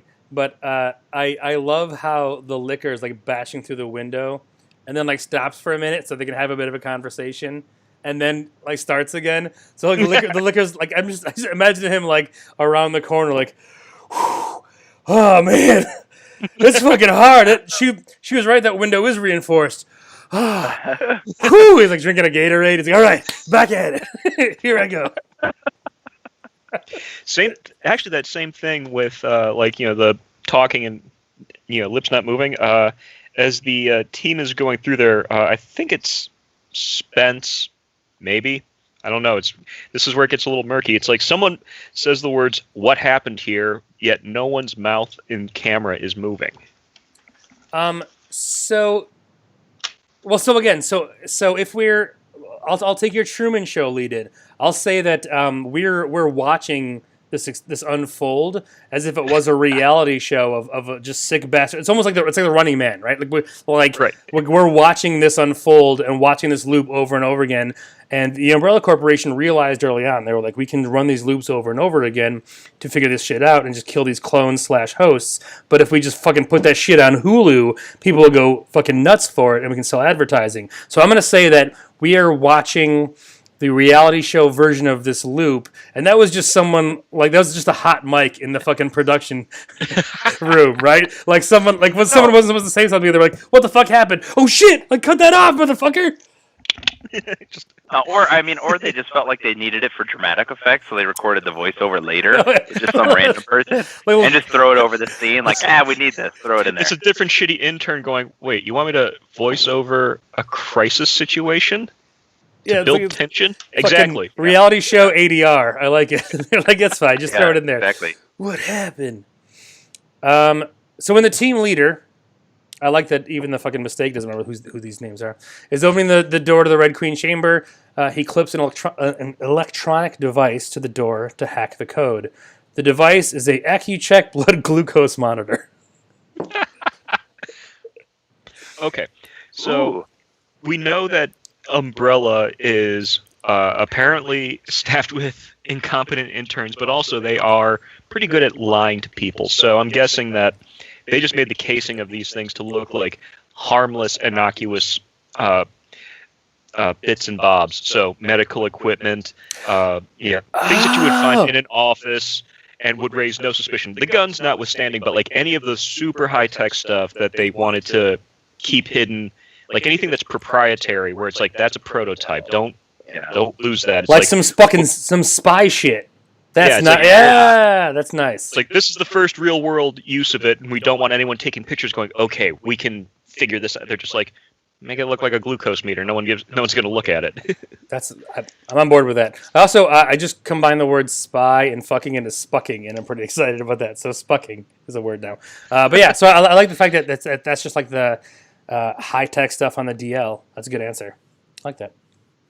And I was thinking that the door to open it requires someone to test their blood that has a certain glucose level before they open the door. Ooh.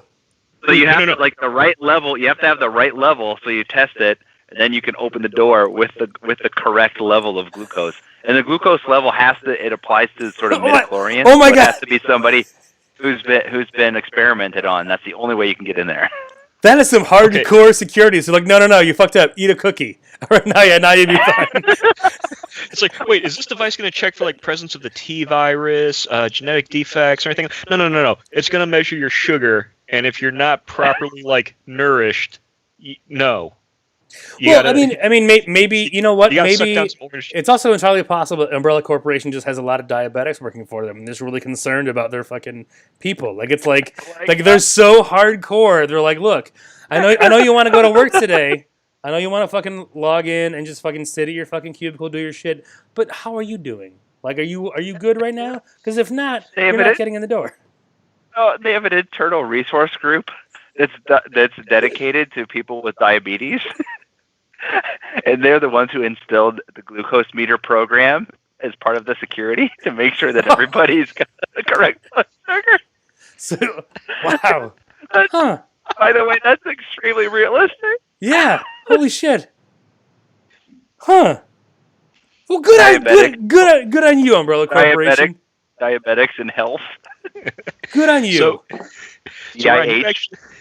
Ryan, you actually brought this up when you mentioned that like all the doctors have like super generic names, where it's like Dr. Green, Dr. Red, blah blah blah, and it's like everyone just seems to have names where it's like everyone forgets like what they're called, as we have. What?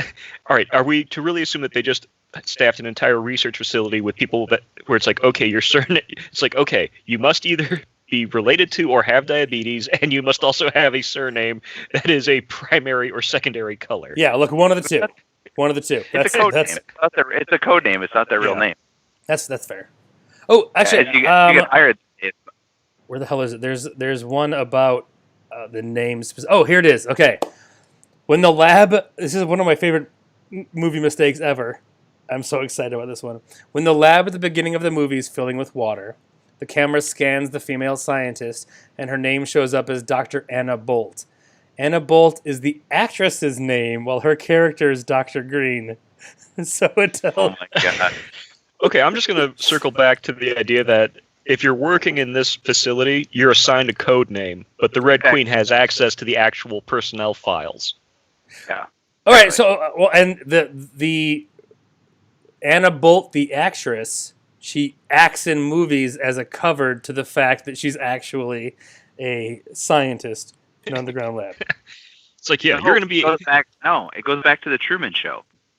Oh right, yeah, exactly. She's an actress because she's portraying a scientist for our entertainment. Exactly. Speaking of the water rooms, the lab technician holding the axe is in a water-filled room. After he becomes a zombie and is walking towards the soldiers, he is completely dry. So how does he go from waterlogged zombie to completely dry in a matter of seconds after the room is emptied? And that dude was wearing some dry fit. Yep, I was gonna say it's like at the Umbrella Corporation, they have the most advanced technology and dry fit technology, and so when he got wet, it dries immediately. Like so, instead of it drying like 5 minutes, it dries in 1 second. even in death, that wicking action, just exactly. Well, that makes me wonder if maybe that's their real technology. Like that's so the T virus, all that other fucking bioweapon bullshit is a smokescreen for the fact that they're working on this fucking like dry fit technology, but they don't want anyone to steal it before they can actually like patent it and perfect it. So they have this entirely fucking insane viral bioweapon scheme. That's what people are trying to steal, and let's take the Umbrella Corporation down, and the fucking reporters, all that shit are focused on that, so no one can steal their dry fit technology. That's the real secret at the core of this movie, is the fucking clothing technology, the wicking technology. T-virus. It's the T stands for textiles. You never figured that one out, did you? Oh god! Speaking of not just not textiles but clothing. So at one point, I keep wanting to call him Mark Antony. Spence gives Alice his jacket, and over the space of like a few minutes, it seems to basically reshape itself like Marty McFly's jacket from Back to the Future Part 2. Where in that first scene, it's like hanging off of her. Oh, you mean like that? Like that jacket right fucking there? Yeah, like size adjusting fit.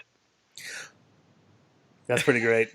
So I just lost Darth Vader's helmet. Well, so I think we kind of just answered that. Like I think clothing technology that's what the Umbrella Corporation is doing. So I think resizing, how fucking amazing would that be if it's like, oh, you like this jacket, you don't have to worry if they still have it in fucking large or extra large or whatever. You just buy this jacket because when you get it, it fits to your size. So again, like all of the virus shit, fucking smokescreen. It's a red herring.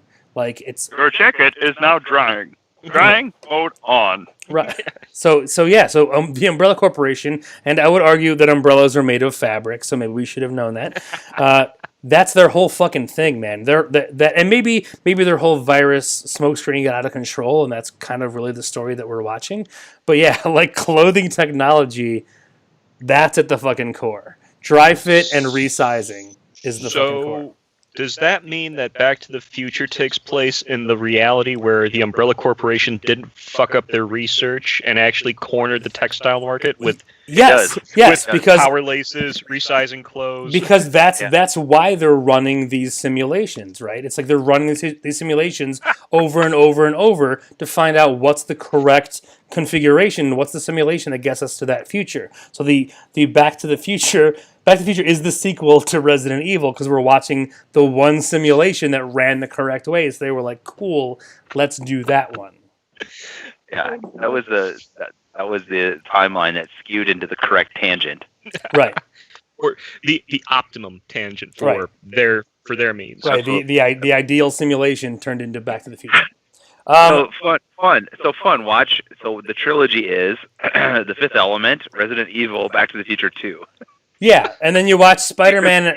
You watch Into the Spider-Verse just as a side shoot. That sounds like what I'm going to do tomorrow, anyways. Yes. We've established an entirely new cinematic universe. I hope people appreciate that. So I want to get back to the laser hallway.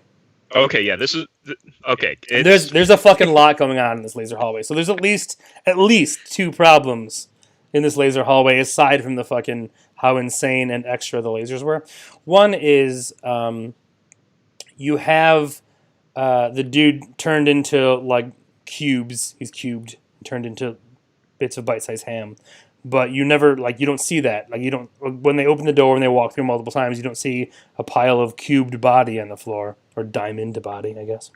And also, for as much damage as these lasers did and this grid did, and we already know that the lasers will destroy inorganic material because it cuts the one dude's knife. The giant fucking bag of equipment they need to shut down the Red Queen is unharmed by these fucking laser grids. I can answer that part at least. I have an idea about that. I can't do a thing with the bodies. Okay, I'll worry about the bodies. You worry about this. Okay, so the Red Queen, artificial intelligence, whatever, it's still it understands on some level that it is property of the Umbrella Corporation. It can't harm the equipment there because it is also registered as Umbrella Corporation property. Even though it is the very thing that will kill it, it's like it's Directive 4 for. I was gonna fucking say you can't fucking arrest an OCP officer. Nice. Yeah, so it's like any technology above a certain level that it reads, it's like, okay, that can kill me, but it's whatever. It's a level 1 piece of equipment. Can't touch it. So so the knife the dude brought could have been a knife he bought on eBay, but the fucking umbrella shit, that's Directive 4. That is the laser grid went around it because you can't destroy OCP personnel. Yeah. That's pretty good. I like that. Chaz says Red Queen operates the same way as machines in Fifth Element. They clean up the mess. That is true. It's all about cleaning up the mess. So the body parts are basically it's removing evidence, right? It's just pulling it out into the little fucking vents on the floor, or maybe maybe it's even as simple as little cleaning lasers came along, just fried everything, like a little air fryer, boing, boing, boing, boing, boing, just got. And then the big bodies are gonna take longer, but the little cubes, you can get rid of that shit easy, right? It's shove that down the disposal. That would be why it's cubes, more surface area, so it just works a little faster just to get everything out of the way. Right, 100%. I also think this backs up the Fifth Element being a secret prequel. Yeah, we are establishing, and these people should thank us that we're establishing an entirely new cinematic universe. Who needs a dark universe? We have a dork universe. Dork universe. That's pretty good. I'll have a hashtag that one later. I like that. So when Alice, you know what? I'm gonna do that right now. Hashtag Dork Universe. Which, by the way, Invisible. I mean, it's unrelated to this, but Invisible Man was so good. It made me wish that the Dark Universe still was a thing. Still viable. But fucking technically, that is what it's supposed to be. It's supposed to be the reboot. It's just not going to be done by Universal. Right. I'm not. The Mummy was fine. I appreciate what the Mummy was doing for the whole fucking Jekyll and Hyde thing. I thought was really cool. But basically they had some really good ingredients for the Mummy. It could have been fun, but they made some really bad choices.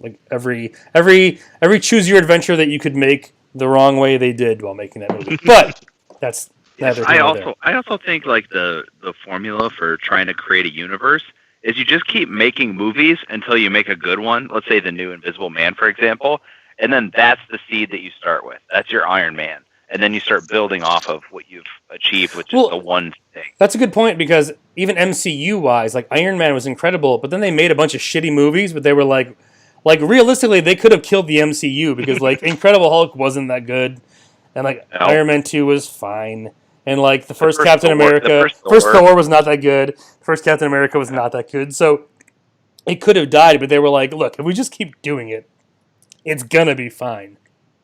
So anyway. So when Alice runs along the kennel wall to leap up and kick the last dog, again, I've already established that she has dance fighting powers like Ruby Roundhouse. You can clearly see a black wiring harness used for the stunt under her jacket and dress. And again, this is when the random Nine Inch Nails remix song plays for 10 seconds. That it's so weirdly placed in the movies. And the movie made me go, "Oh my god!" What's up with the black wiring harness that suddenly appears for Alice? That is another feature of that jacket. Ooh. Okay. So they auto wick, they auto resize, and they auto wire foo. So it's like a safety thing, I guess. So if you jump, it's gonna be Or it's got a bit of bracing, so it keeps your core aligned. So it's kind of like those power suits that they're experimenting with for the military. It's just, again, because Umbrella, it's miniaturized and it fits in a jacket, so gives her that little extra oomph. I like it. I like it. I did not expect so many of our explanations to be clothing based, but it's really working out pretty well. And you were all worried about the Umbrella Corporation, but no, this shit's fabric, yo. Yeah. T-Virus. Yeah, I think you're right. I mean, I think it's basically just a really high-end back brace. Like, it just keeps your shit aligned. Keeps everything in order right here. You see people And wearing allows those for like black back superhuman braces. jumps. Exactly. So there's a there's one here that I think we've kind of already addressed, but it's when she enters the hive, Alice has no makeup, or has on no makeup, but as she goes through on, her makeup constantly changes, her lipstick shade changes. But again, I think we're watching different parts of different loops. I think we're just like cutting from loop to loop. Like we've probably watched, 13 different Alices go through this same loop and same simulation, and like sometimes like the zombie wakes up, and sometimes the zombie doesn't wake up. Which, by the way, is a side thing, kind of a late hot take, so a cold take. But I'm always kind of fascinated in movies like this, where this is a movie where they're expecting us to believe, the suspension of disbelief here is that zombies have never existed in any narrative story, no narrative structure in this fucking universe. Because any of the three of us, anyone fucking watching, whatever, if we were in a situation where someone got up and was shambling at us and we shot them dead center and nothing happened, we'd be like, oh, they're a zombie. I should shoot them in the head. But this is one of those like movies where like they don't understand that until it's explained like, 70% through the movie. They're like, oh, you must like cut off the head or destroy the brain. It drove me insane. It's like when that scene happens, they do that little bit of exposition. I'm just like, yeah. Yeah, it's a fucking zombie, duh. Right. So I always. By the way, we've known for a long time, like 30 years, maybe more. Right. Relax. Right. Stop explaining it. Yeah, we fucking know what zombies are. It's fine. That's why I will. God bless Shaun of the Dead for being in a universe where the Z word already was a thing. Yeah. So one more. And I'm not gonna let us go loop on this one. So I'm gonna need a better answer. Right at the end when we get the big Raccoon City like cliffhanger fucking sexy shot, right? Again, kind of a limited budget. Those are my dogs. They are covered in meat and they are CGI. Those are zombie dogs for effect. But I'm gonna keep going because they're so excited because there's a dog walking nearby and they have cabin fever. Anyway, so at the very end when we see Raccoon City and we get the big fucking like long shot, Raccoon City is repeated. Like it's like the same like fire truck, news van, bus, like over and over, like in the distance. Fire truck, news van, bus. Fire truck, news van, bus. Right. So as she's clearly walking out into a real location, and I'm not letting us say simulation. How is that the case? Yeah, because simulation is too easy. We've already gone simulation too many times. So how is that? Assuming she's walking into a real world environment and not a simulation. How is that possible? If she's walking into the real world, there would have been actual and somewhat prepared. If this was actually... Okay, so hang on, let me backtrack. This is taking place in the real world, happening with information provided by Umbrella Corporation. So they're like, oh, shit, this got out of hand. Start telling people what to do. Start getting the protocols in place. So they're telling people, it's like, oh, no, the optimum placement for your vehicles to get as many people in for treatment and keep the streets clear is, this order of vehicles, and just follow that. And they were in the middle of that, and it was too little too late. Well, you know what? I'll take that and spin it a bit, because also, so at the end of the movie, when they come out, like it's awfully fucking convenient that they happen to walk out in a place where they already have a fucking team ready and a fucking stretcher there. But maybe it's something where like, again, we're not going to say it's simulation per se, but we're still going to say that the Umbrella Corporation needs a certain thing to happen. So maybe every exit of that house had a fucking gurney and a team. So on that same, that on a macro scale is wherever she could have woken up and left, they had to have fire truck, fucking news van, like car, all that shit. They needed to have that shit. So it's like we'll keep parking them over and over. So wherever she fucking experiences this, we can make sure she's experiencing this stimuli Yeah, and so Chaz says optimum placement of vehicles in the shape of an umbrella. So maybe that's it. Maybe it's just they're so fucking attached to their it's just branding. It's straight up branding. They're like, look, whatever we do, it's a fucking umbrella because at the end of the day, you need to know it's us. It's just a stunt. It's a marketing stunt. Yeah. Yeah, branding is key. Branding is key.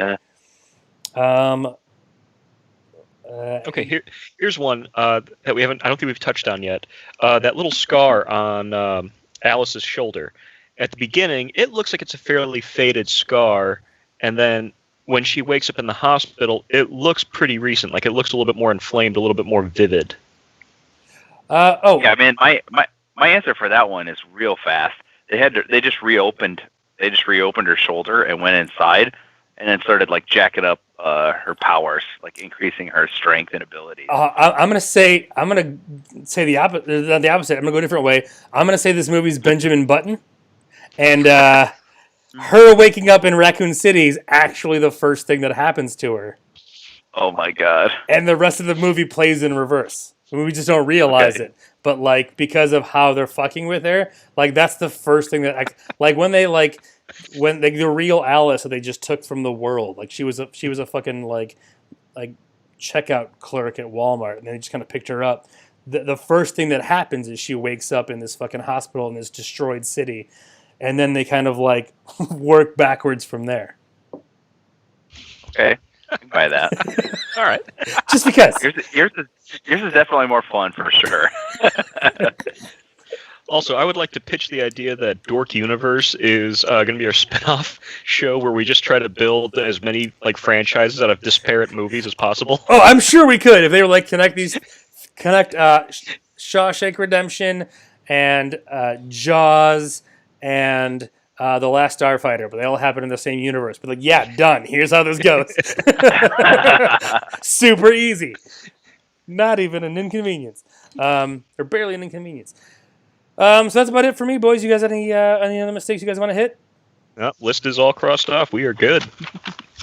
Well, I think we have managed to prove that at least the first, I can't speak for the others, but the first Resident Evil is a flawless film. So well done, boys. Cheers to that. And remember, thanks everyone for watching. Remember, there are no mistakes, only missed takes. Cheers.